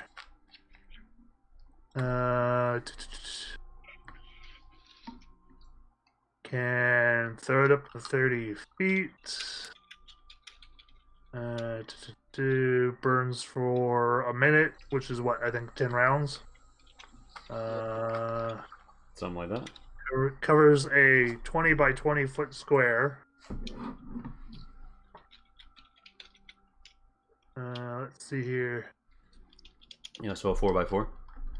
Yeah. Takes an additional fire. Additional what? This is worded weirdly.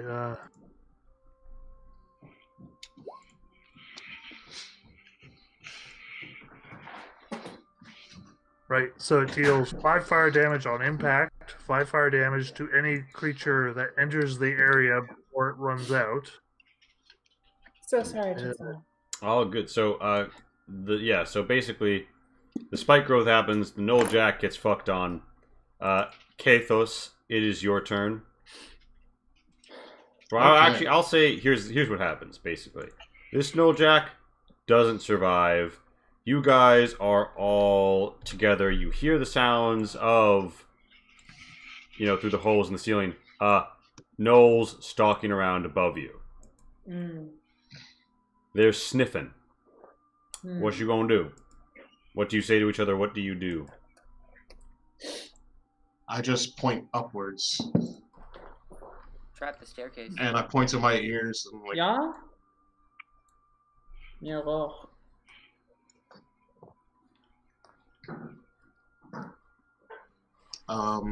And so I don't hear any gnolls coming from this area. Certainly not nearby. Although you could roll me a perception to try and listen for the sounds of gnolls in distance.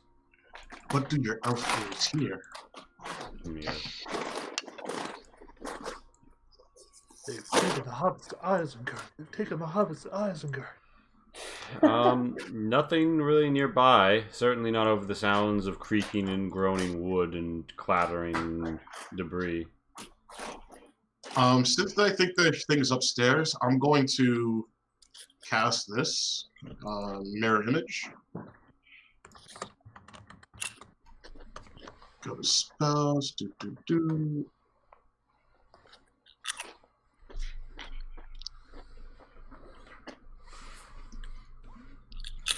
So, and those are just like around you, basically. Nice. Yeah, and I'm gonna pop my head up the top and see what I see. Okay.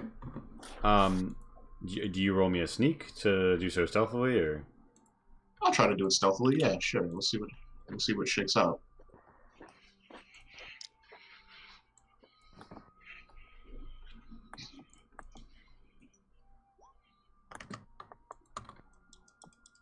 Okay. So you poke your head around the corner, right? You roll 14 stealth. Let me just check something really for it. Okay, that's unfortunate. Because that means PP 15. So you're here, right? You see there's like an old jack sniffing around over here. There's another one over here. The pack shield's moving around, so you can't quite see, but you hear their heavy tread. And over then here where so to your have I not moved the screen? No, I haven't. So yeah, over here, and then to your left, the Knoll prima donna stalks around and looks right at you. She does not look happy about all these dead gnolls she just found. And I look at him. She looked at me. I look back at it. And I look at him. So, okay, those initiative 25. I'm gonna say that you go before she does. What do you do? Let's see here. This is gonna count for a lot. This action. I'm going to. Now's the perfect time for a fireball. It is, isn't it? Isn't it just perfect? But I don't have a fireball. Motherfucker. So. What do we got? What do we got? Every single scorching ray. And every single scorching ray. I regret to inform you that a 9 does not hit the AC. Oh, that's only the one. Oh shit. Okay. So wait, hold on. Let me click it 2 more times. Okay, so you pop 3 scorching rays, and I'm assuming your targets. Do you target the prima donna all 3 times? Yes. Oh, okay. Roll that damage. Okay. So one of them hit. It's hard. I'd like to make it look like each one of my scorching rays comes from one of my. One of the different ones, yeah. So you the three Katoses, the 3 scorching rays, but 1 hits, and a conflagration. And with that, do you like oh? Do you duck back down or? Yeah, I'm gonna come back down here. So 26 minus 8 minus 9. Or why am I even doing this one? All right, so we're back down here, and we are back in initiative order. You have 30 feet of movement to reposition yourself, Kathos.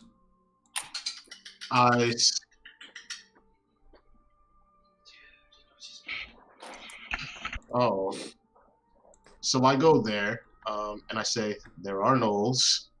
They're coming." Okay. So I'll just get ready for whatever comes down the stairs.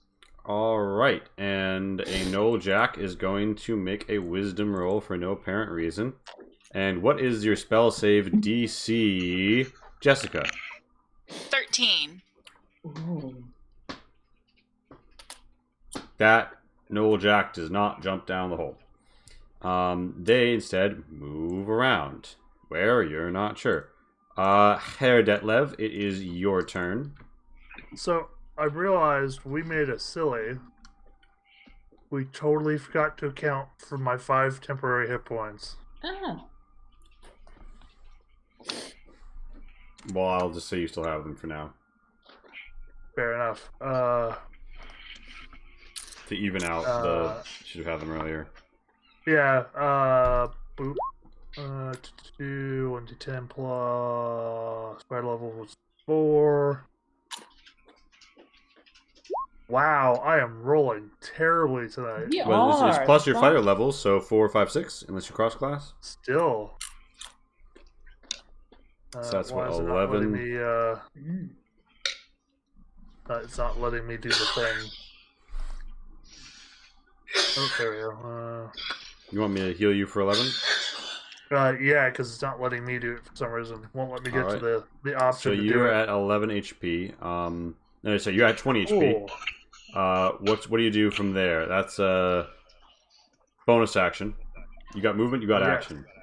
What do you do? What do you do, King?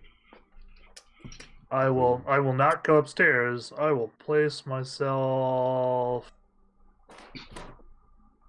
here. Okay, you can see a Noel prima donna looking at you. Cool. And I will prepare to hold the stairs for at least a round. All right. It is a Noel Jack's turn.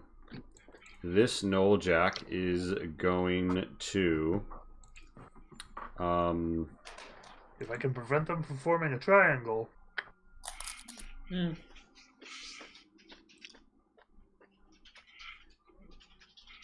This Noel Jack is going to roll their wisdom as well.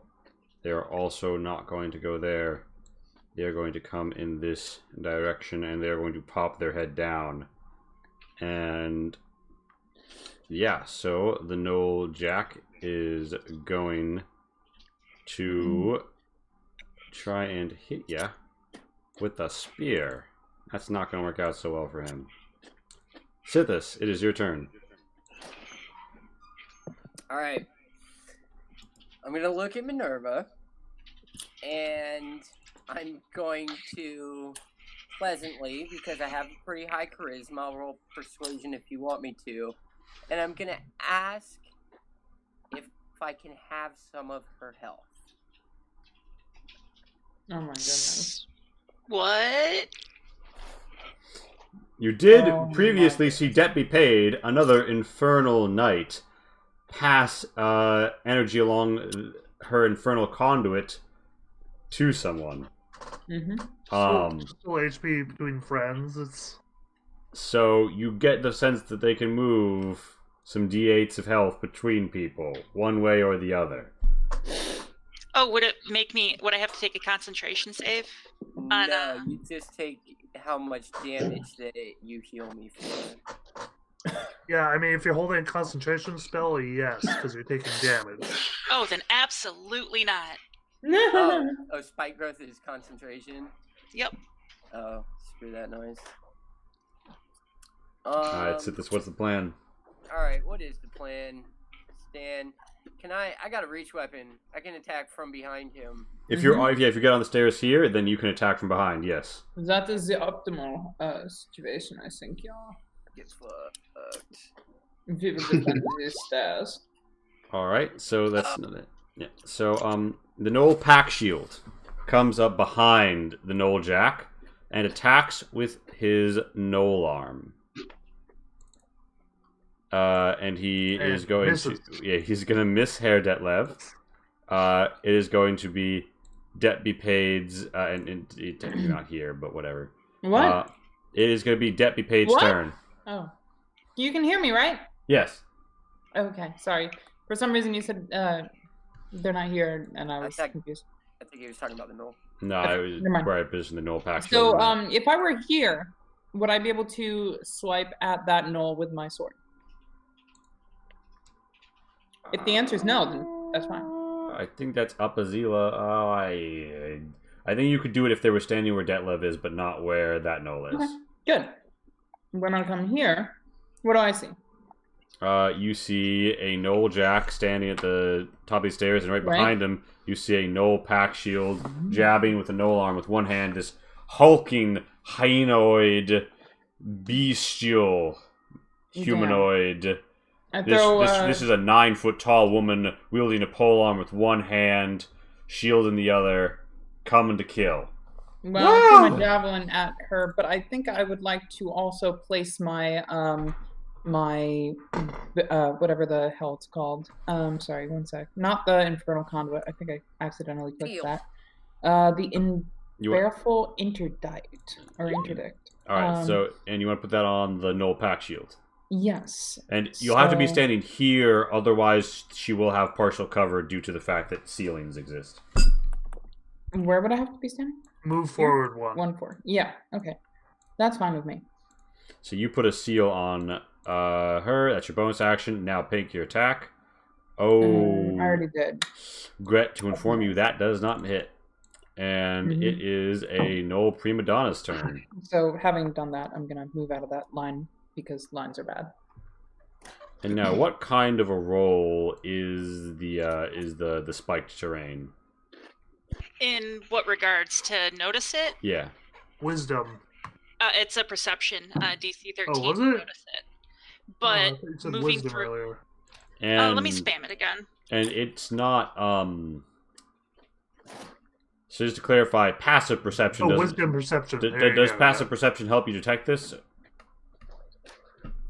I don't know. Alright, I would Possibly. think so. Alright. I would assume if it's under the passive, his passive, he just sees it. It is under her passive, but I think she opts out anyway.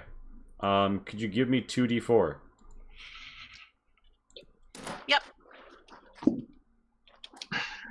Okay, so she, yelps in pain. She is not happy about her current situation. She is going to give a sonorous howl and add 3 buzz points to the Nollery, which is going to be acting on initiative 0, because it's not really something they can control.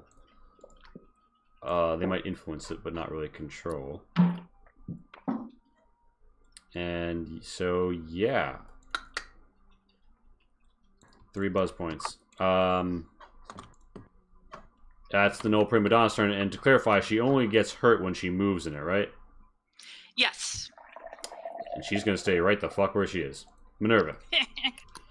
I am... And I think you can see her. No, you can't. Alright.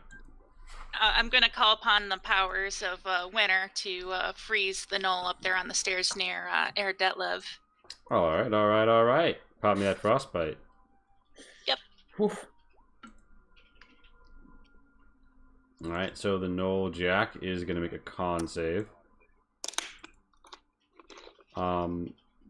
That's not going to go well for him, so he's taking 4 and disadvantage on his next. Disadvantage is the next weapon attack. Nice. And I want to try and get a cover from more of the Nulls. What is this behind me? Is this a barrel? It's a big old barrel. It seems to have been emptied of its alcohol by the Nulls. Okay. Greedily. Makes sense. I'll move back behind the barrel. Alright, yeah, cool. You're in some good cover.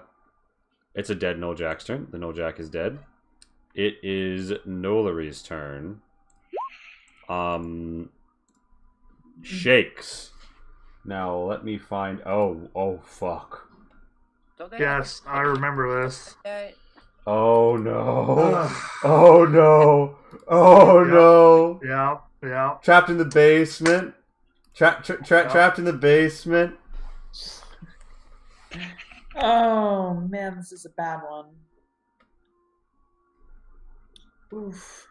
So here's the thing. So that might work in our favor, to be honest. So you're all on fairly sturdy ground, right?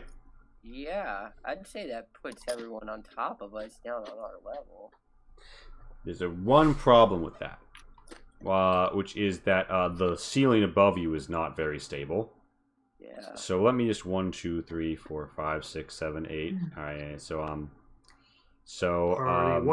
Party wipe. Party wipe. Oh, I'm so very sorry, Minerva. Could you make a dex save for me? As a psychic explosion ripples through this room. Ooh. 6, 4 barely misses Kathos. 6, 3. Debt be paid. Could you make me a save? A dex save. I will try. All right, so no promises. Minerva, you take 5 bludgeoning as some wooden debris falls on you. Debt be paid. You take 3 bludgeoning as some debris falls on you. As just everything shakes and quakes, and it feels like this Nolish energy is gonna bring the house down. And oh yeah, you kept it up. And it is Kathos's turn. And by the way, these pallets that fall break and become difficult terrain. Where is it? Where's the pallets break? Okay. They're like right next to you. One falls like directly 5 feet in front of you. Actually. Now the how do you deal with the lady hyena, the big one with the pole arm? The no arm. Yeah, she's up here. She's up the stairs. Are you trying to get a beat on her? I'm trying to do something to that hoe. You can get eyes on her if you are like standing like right south of where Deputy Pate is, or like where who is? Oh, okay, right. Okay, yeah. Oh, damn. I don't want to. Nah, fuck. Well, I mean, I guess I can go there and then move, right? That's what I did.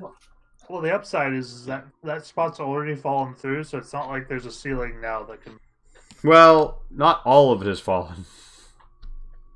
Yeah, I think it ain't too bad to like step on it. So hold on. It's difficult terrain, but yeah. Yeah, it just costs you some additional movement, but so you'd be 20. So twice the movement. Yeah, so you can move in there. You could have moved 20 feet when you arrived. Yeah. And how much do I have to get out of that? Exiting doesn't cost anything. Yeah, so you would still have 10 feet of movement remaining to withdraw. Oh shit, my bad. But I'll be down there, cast magic missile, and I'll be back. Alright. I muted you. Alright, so you're gonna move there. I'm gonna pull out Kathos. Please, we get copyright stricken. Please. Because we know for a fact that Flesh Party can't mute. Alright, it happens. Magic missile. Magic missile. Magic missile. 5, 4, 3. 5, 4. 4, 3. He moves back. He gets the fuck out of the way. It's a Noel Jack's turn. That Noel Jack. I believe. It's a different Noel Jack. They kind of come up. They're a bit further back, and they like hurl a javelin in your direction. And they miss. They're crawling out of the woodwork. And they miss. Yep. It is Herr Detlev's turn. Right. I will save my last fighting spirit for that shield jack, so I'll attack this at normal. Oh hey, my Wait 1 second. What was I doing? Right, normal attack. Saber. That's a hit. You deal 8 damage. And that'll have to be my turn because I only have 1 attack so far. So the Noel Jack hops down here and steps here. It is going to attack with disadvantage against Herr Detlev. Miss. Miss. Come on, miss. Minor lead. So they miss. It is Sithis' turn. Okay. How many? I got 1 siphon off, and then the other one didn't go off, right? The other one I missed. Oh, Flesh Party, you've returned. All right, Flesh Party, you're unmuted. Yes, I have returned. Thank you. Yeah. All right. So I think that does an attempt to use it count as using it? I don't believe so. That's what I was asking if it was my second attempt. I'll post it now. I don't think so because you didn't actually get hold on him. Wait, hold on. It said, yeah, okay. On a miss, nothing happens, and you did not lose your dice. Yeah. So you didn't. Yeah. Oh, by the way, Pat, would you have popped your Baleful Interdict on the Noel Pack shield when she got hit by the magic missile? Yeah, I totally forgot that was a thing. Roll yes. Roll 2d6, and I will heal you 4. All right, meaty 9. Meaty number 9. All right. So Sithis, yeah. So you want to reach out and touch Faith? Dun, dun, dun. Yeah, you want to smack this fucking gnoll? Yeah, I'm gonna try and yeah. Okay, but Faith. That's a hit. Well. So yeah, you drain it of 2 and you gain 2. And so that's your turn, yeah? Or if you give me just movement, there's anything else you want to do? Actually, I don't, I'm a badass, and I don't want, my homie here that got hit to go down again, but I can't actually move up and, like, see. So, is there any... There's a Gnoll pack shield right up against you if you move here. You will be face to face with a Gnoll pack shield. Standing. Am I still 5 feet away from him right here? No, actually, you'll be adjacent to them, and they have a pole arm themselves. Herr Detlev is quite brave and quite... Okay, so you're holding where you are. Yeah. All right. The Gnoll pack shield advances. The Gnoll pack shield is going to use Shield Slam against you. Due to pack tactics, they have... actually, wait, they don't have pack tactics, but so an 18 hits. Hits right on the money. It hits right on the money. Give me a strength save as you take 7 bludgeoning. Strength save. Because I'm really hoping that this becomes a very funny comedy of errors. Okay, so so you move into Sithis' space. Sithis, you make a strength save to like bevy Herr Detlev back. Otherwise, you're gonna be knocked back as well. Real. I wouldn't move. I'd be like, get off. Oh, do it. It's gonna be 2. All right, so you push him back. So Herr Detlev winds up knocked about between them, and yeah, as a bonus action, they are going to top off and recharge their Shield Slam, so they will be able to use it next turn. It is Guilty Gear character.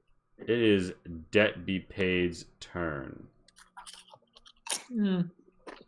Yeah. So I'm going to stand here and gain advantage. Yeah. Yeah. I'm going to swipe with my greatsword. Oof, that hits, yeah. Yeah, but I have advantage, so I rolled twice. But the 17 is a hit, yeah. So, yeah, you kill it. I think I kill it. You fucking cut it in half. It's dead. It's dead as fuck. Yeah. Yeah, so Debt Be Paid. And then I would like to taunt the pack master and say, I am your real enemy here, you cretins that oppose the state. Come at me. Alright, so the prima donna, not without much else to do, is going to use Sonorous Howl. And the buzz is now at 6.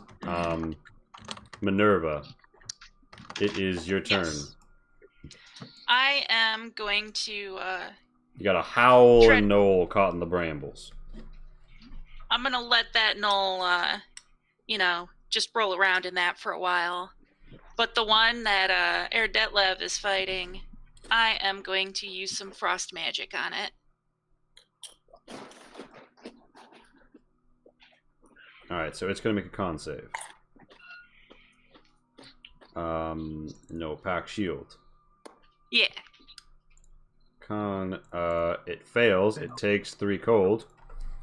And it has disadvantage on its next weapon attack. Yep, and that will be it for me. Alright.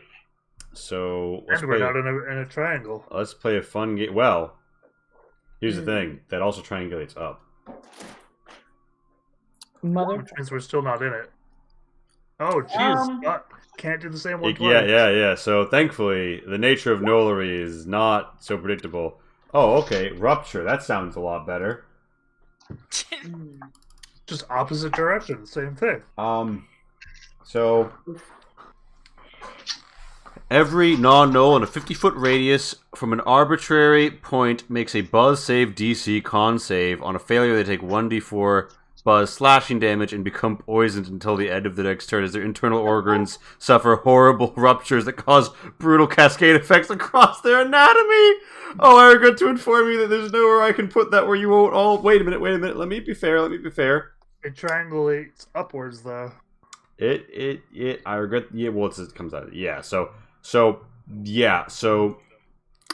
we're gonna... I'd like to see some con saves. Minor league. This is going to hurt. Okay. Okay. Yeah, it's going to very hurt. All right. So, it seems that the Kethos, give me that con save. You got it. There we go. And so, all right. Nice. So, debt be paid takes 8, and you are poisoned until the end of your next turn. And Minerva, you also take 8 damage and become poisoned until the beginning of your next turn.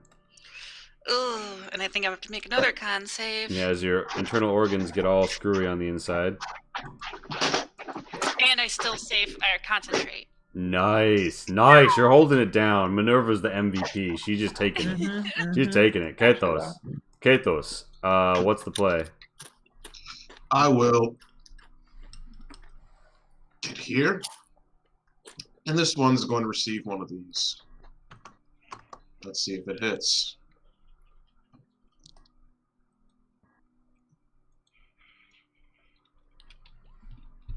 That does roll. I don't think there's a way you can. Yeah, roll damage. On the money, enough HP to kill it. Oh my god! It drops. Wait, do I get my Seals benefit from that? I already healed you from your Seals going off. It already had the Seal. Once? Okay, never mind. Yeah, it pops. So, Kate, where'd you reposition after that? But I assume we'll go to the fucking Kathos, and then it's a Noel Jack's turn. This Noel Jack is going to throw its last javelin at Herr Detlev. Where from? Because it... Up the stairs. That hits. Yep. So it does 7 piercing damage, and it just fucks off around the corner. Cool. I charge up the stairs, I guess. You don't sound very committal to that, are you sure? I mean, what are my other options, really? If that's what the Herr Detlev does, that's what Herr Detlev does. There's always the option of give me an athletics. Athletics. Set this to normal. Athletics. Wow, okay. Really? So you see that it's trying to hide and not doing a very good job. So you see it. Do you want to attack it? What? The thing that threw its... Yeah, that threw its javelin at you.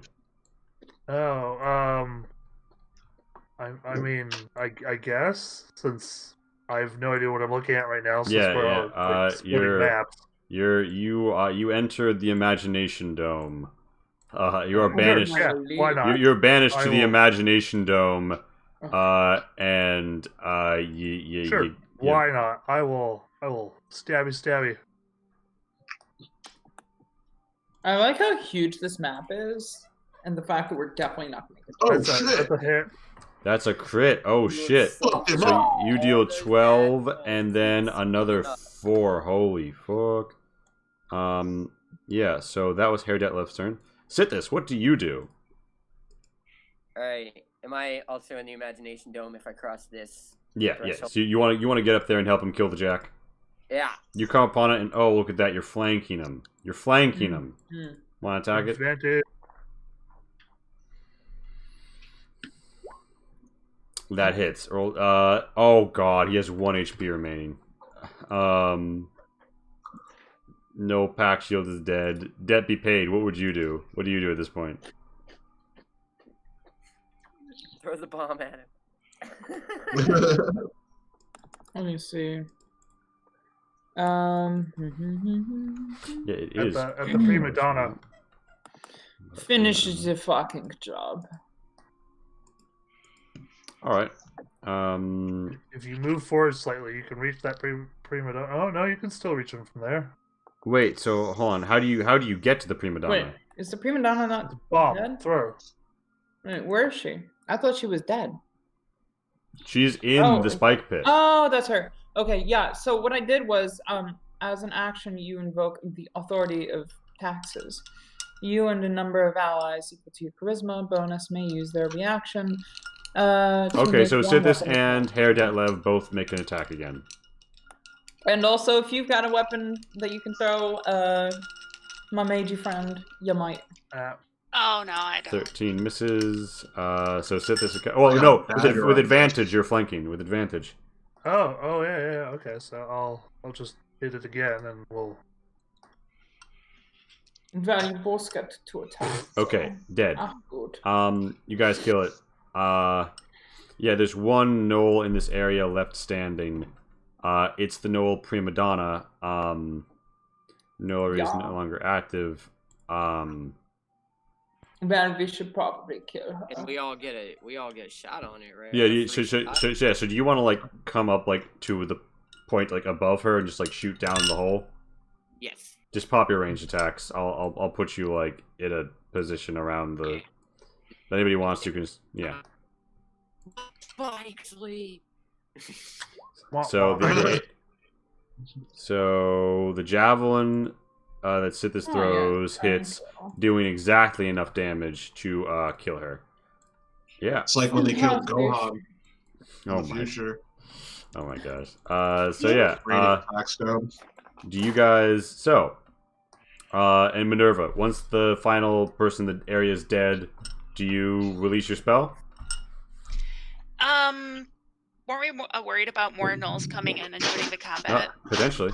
So no, I'm gonna concentrate on it for the full duration then. All right. You and Deputy Paid become unpoisoned, and you're generally in this vicinity of this room, and you're feeling very worn down, and like it might be time for a tactical withdrawal. Yeah, my character would suggest that. She says, clearly we were not prepared for the immensity of gnolls in this region, so I think that it is perhaps time for us to make a tactical retreat. And the other prima donna that we killed up there. Yeah. I take a head. All right. Decapitation. Did you do that in the last one as well? I would like to loot corpses. Yeah, can we cut the thumbs off of all of these? Maybe we get like a bounty. Yeah, you could absolutely do that.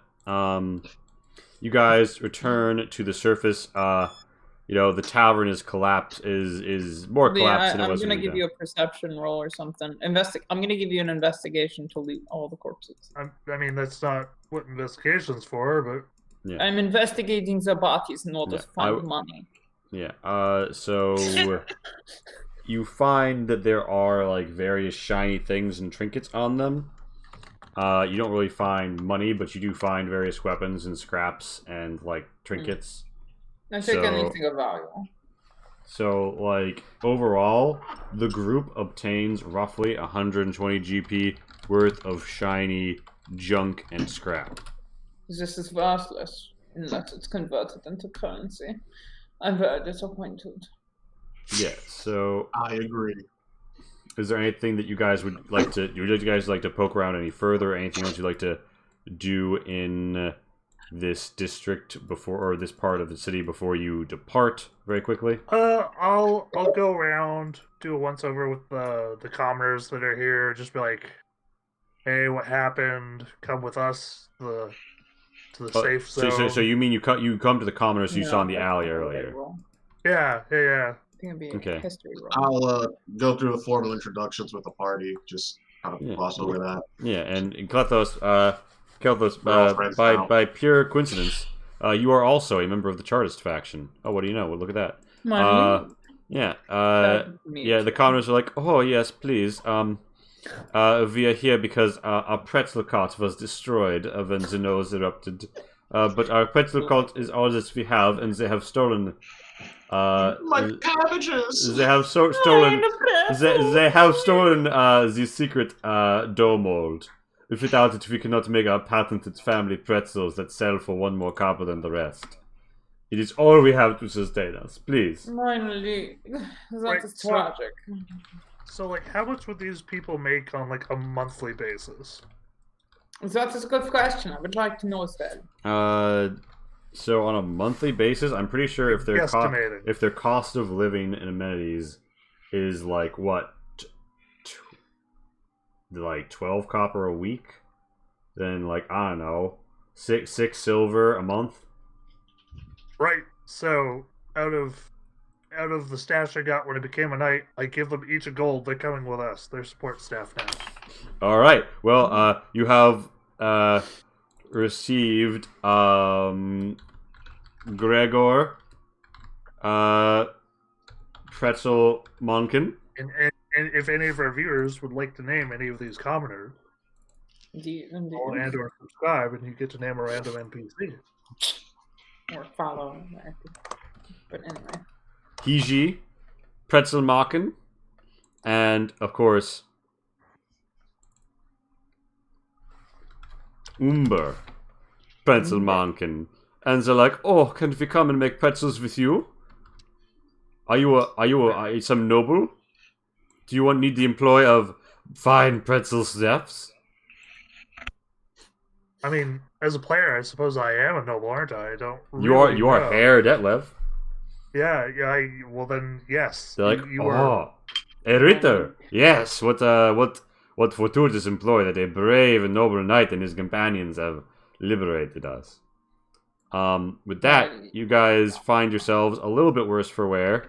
Back on the Freistadt map, the blue flame over the Stall Shrine continues to burn, and you do think that you notice that the shrine itself is beginning to have some sort of like iron thing break out from under the ground, pushing up all the graves and tombs. And it's a massive chute emerging around the shrine, up over the hill, breaking apart buildings in the landscape. Cracked, bridges and roadways just folding up into this rising breakage. We're gonna have to go take care of that. Mein poor city is under attack from all fronts. What is a taxpayer to do? Yeah, and so you arrive back home with the three the Pretzel Mockens and yourselves. Not quite worse. My character would like to make an announcement. Mm-hmm. Oh. There are no's in the other side of the city, and we were incapable at this time. Yeah. Although it's on the other side of the city, it's actually like literally like 1 hex away. On the other side of this part of the city, sorry. They're your very direct neighbors. Yes, over there on the other street, whatever. I would like to take an rest, and perhaps this would be a good time for me to request the assistance of others who are willing to take care of the threat to the state. Indeed, it seems that the knoll holes he went into were a significantly sized dungeon, perhaps one requiring several delves, and you have permanently marked one of, or perhaps the entrance to that dungeon. How interesting. Well. Yeah, all right. So setting that shit up for another adventure. Oh, yeah. So, real quick, who needs to go fast? Sonic the Hedgehog. That was the correct answer. You have won $5,000. Alright. He says it himself. He's got to go fast. If no one in particular does, then I guess we'll start with Greg. Favorite, least favorite, you want to see more of.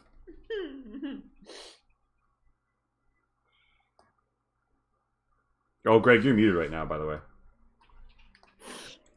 Favorite was definitely the attacks and the variety of attacks that the Knolls had, and the way they worked together as a squad, as a unit. I feel like the real issue wasn't just one Knoll. The fact that we got a fuck ton of Knolls here, and some of them just happen to be stronger than others. Yeah. That was sick. I don't think I was here long enough to find something I dislike, to be honest. Yeah, you were basically just like, hey, quick situation. You're in a basement. Some shit's going down. Motivation, you like this bar. Run with it. And then reinforcements came in. And I was like, oh, well, now it's worth it to fight. Okay, so now we're rolling 5 deep. I'm ready to fuck up some gnolls. What do you want to see more of? Violence. Excellent. Stealth and violence, respectively. Alright, and I'm assuming, you didn't get to see that much, so, like, that's pretty much you? Yeah, that's pretty much what I got. Alright, sit this. Hit me up. Favorite least favorite, want to see more of? I like I have to go with Greg here. I like the variety of the Gnolls' attacks. Like, it wasn't just a hack fest. I mean, being low level, you only have so much stuff to do, but the enemies made up for our lack of stuff to do with the kind of cool stuff that they did. And it wasn't like broken, overpowered, like they were going to kill us, although they almost did. But that's kind of the fun of it, right? Mm-hmm. It's like how close you come, because you don't want to just like wade through everything. I mean, that's fun every now and then, but being challenged. A competent enemy without being OP. Right. Yeah. So the Gnolls were good. Just their whole shtick I liked. Least favorite was.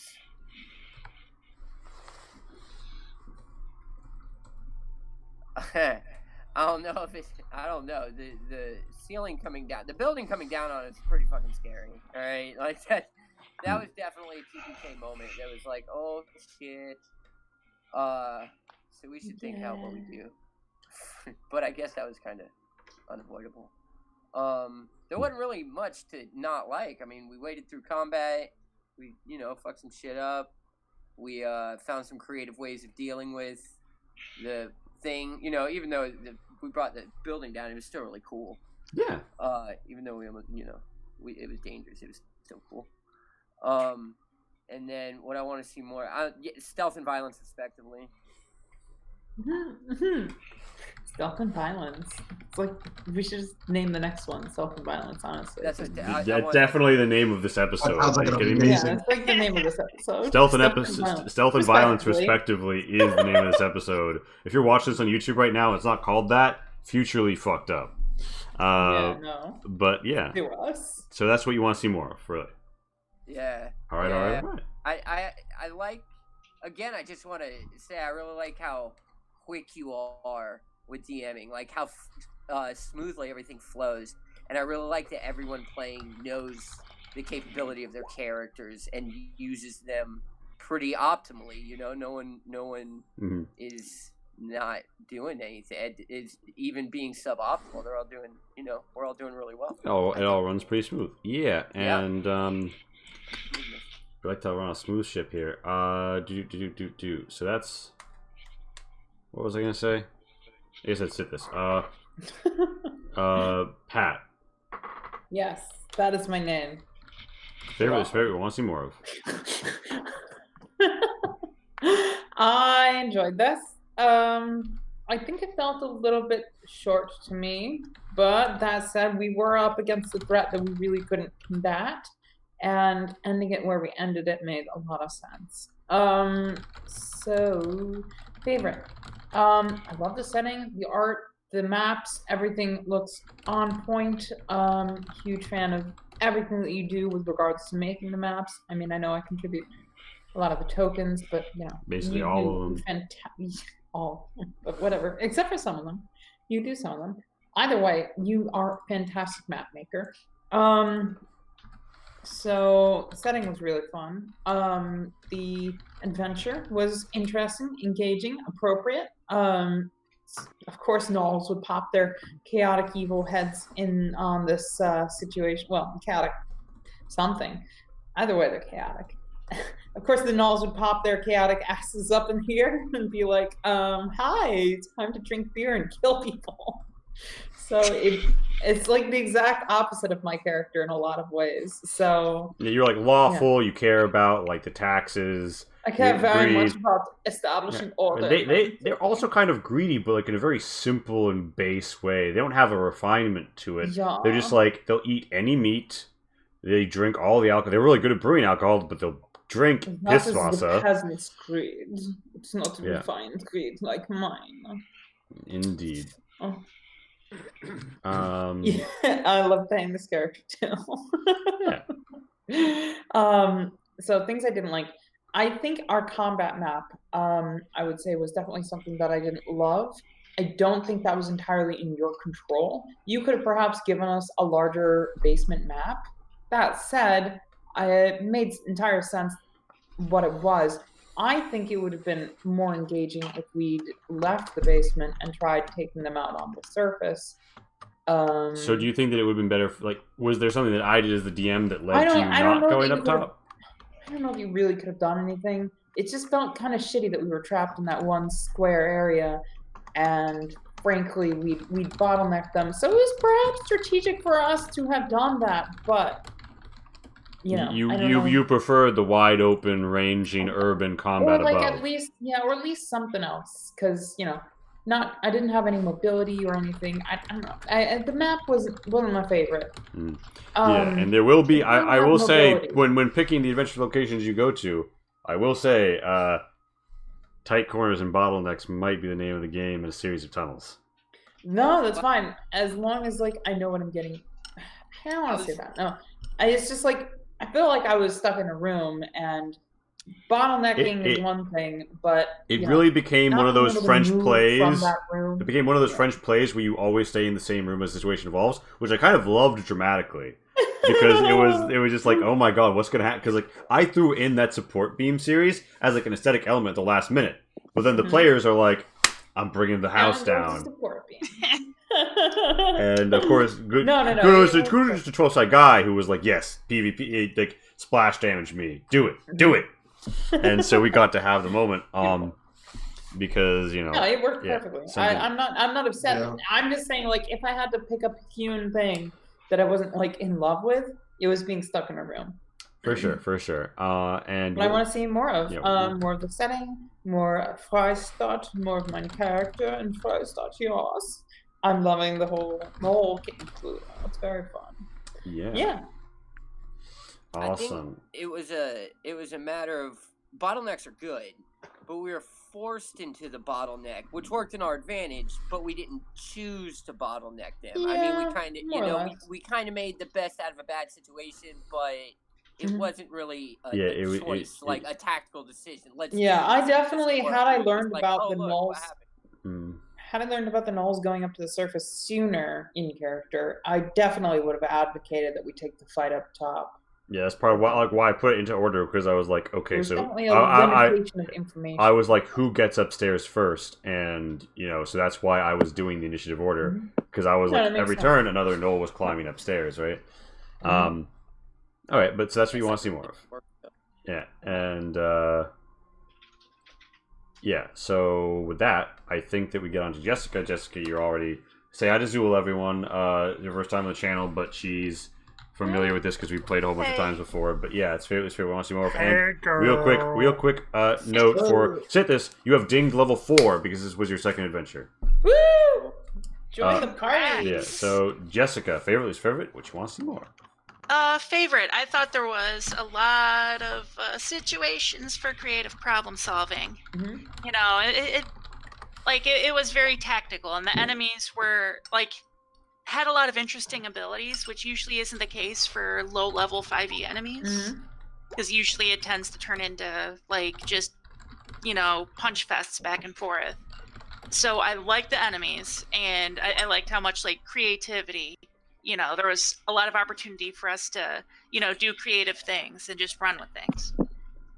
Least favorite, I would have to say, in the basement, it was because of, the line of sight, the true line of sight. I think it was very easy to get disoriented because we didn't have kind of a third-person omniscient view of the action. We had what do you call it? The true line of sight. So it's you can't quite tell what's going on all the time. So there was that. That was probably my least favorite thing. Do you think it would be alleviated by having line of sight from every character, or was it just you couldn't see what was on the far side of the room, and that was I think line of sight from every character would help it out a bit, but also if it's one of those things where that just might be a thing that has to happen in order to maintain the benefits you'd have from, like, say, character-specific true line of sight. Let's see. And I think those were, like, my least favorite things I'd like to see more of. Even though I'm still kind of deciding more details on my character, and I like to kind of, like, what do you call it, backfill as I go, I wouldn't mind seeing more, like, opportunities to do lots of role play. Yeah, because this was a real combat. Like, normally there's, like, a nice mix of, like, combat exploration role playing in these. This one was like, all right, welcome to the fight zone. And I think for a first adventure, that's probably ideal, especially. Yeah, I kind of ran in. I was like, no talking with Knowles. Let's just take it on. Yeah, my character also. Yeah, although to be fair, they're not, like, Knowles aren't, like, irredeemably evil, like, demon spawn in this setting. I disagree. But, like, yeah, they're still not necessarily great. And because Pat, in the adventure where they hunted Knowles, Pat played a Knoll. And her position counted for triangulation of Knowlery. Her position counted for a triangulation of Knowlery and all that other stuff, and whether or not Knowlery was active. Yeah, no, I was a Knoll bard who was on a quest to find a holy item called the electric guitar. No. It was a keytar, I believe. No, it was a guitar.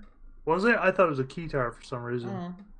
But yeah. You must have misheard. And with that, so thank you all for coming out. If you're interested in this sort of play, we do... Normally we run it earlier, but we run it a variety of times, for a variety of days. But Freistadt is a West Marches D&D 5th edition game. It's an urban setting.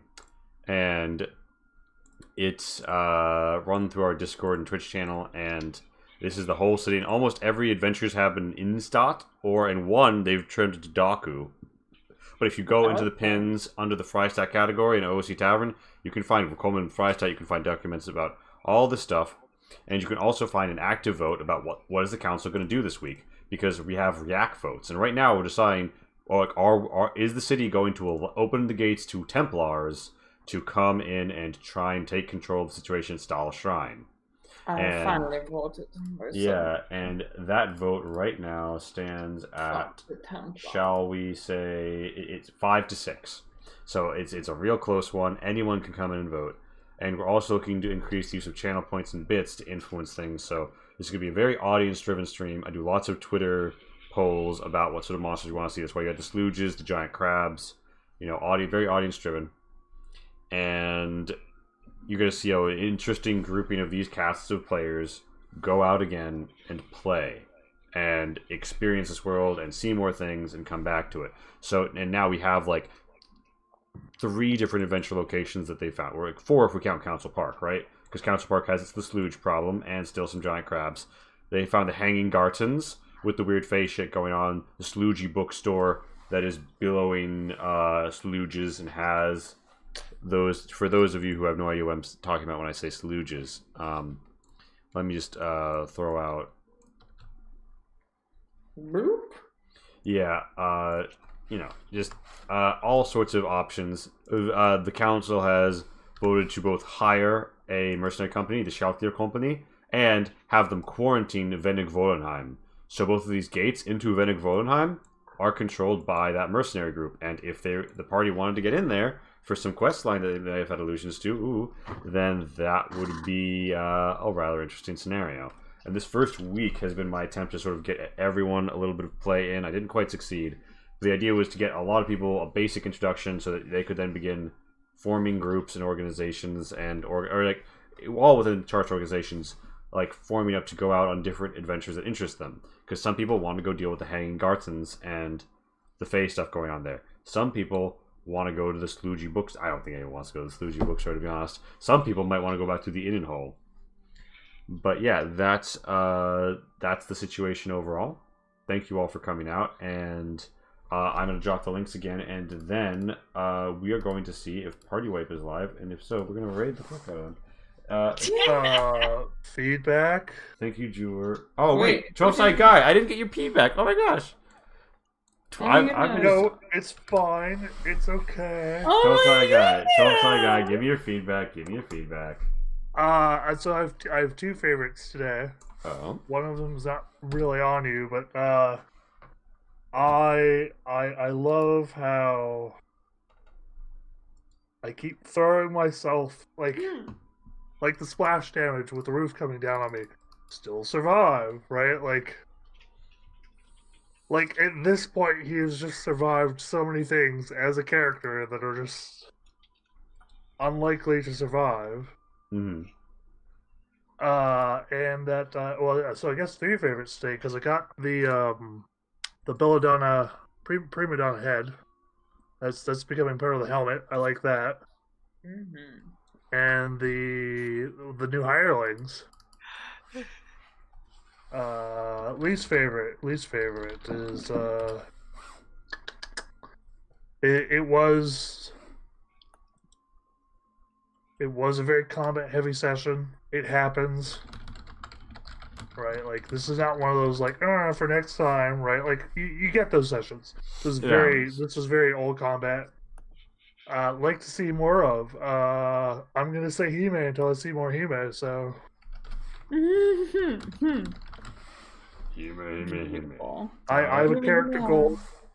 It's gonna happen. Who's He-Man? The other drunken samurai who Detlav is just smitten with. So. Because I mean, drunken samurai. So. Of course. What's your character? But I mean, he sees a kindred spirit insofar as she is a drunken samurai, much like him. So. Beautiful. Oh, this looks like Southern England? Because this is supposed to be a city. Oh, it does too now that I look at it. Oh, wow. Hey, Max, you actually came, yeah. Now I can't unsee that. Thanks. What's Southern England? It's the south of England. Okay, what's in England? Alright, so thank you all for coming out. And Tulsa Guy, any recommendations to raid? Because I can't find Party Wipe isn't live, DM Quicksilver isn't live. Maddie Morgs. MATTYMORGS.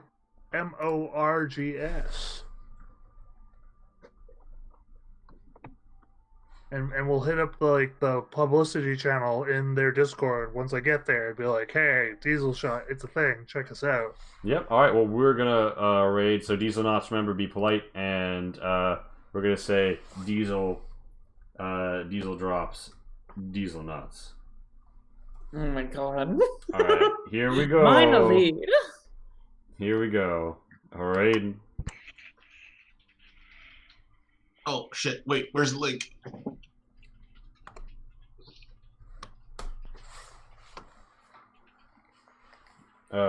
It should be, if you were watching the Twitch, it'll take you right to them. It's just a one-person stream. It's always a one-person stream. He does pretty well. Oh. He does like random like table-based character generation. My lead. How does one get 28 viewers? What's that? Well, we gave him like 8 of those, but he was at 20. Oh, true. Oh, he's 22 now. Oh, hello, raiding party. I'm seeing 29. Yeah, I'm seeing 29 too. Oh yeah, it's 29 now. Hey Max, I was about to invite you. I'm crashing it for reals this time. I know that the stream's over. Yo, what's up? I'll be honest, I wasn't actually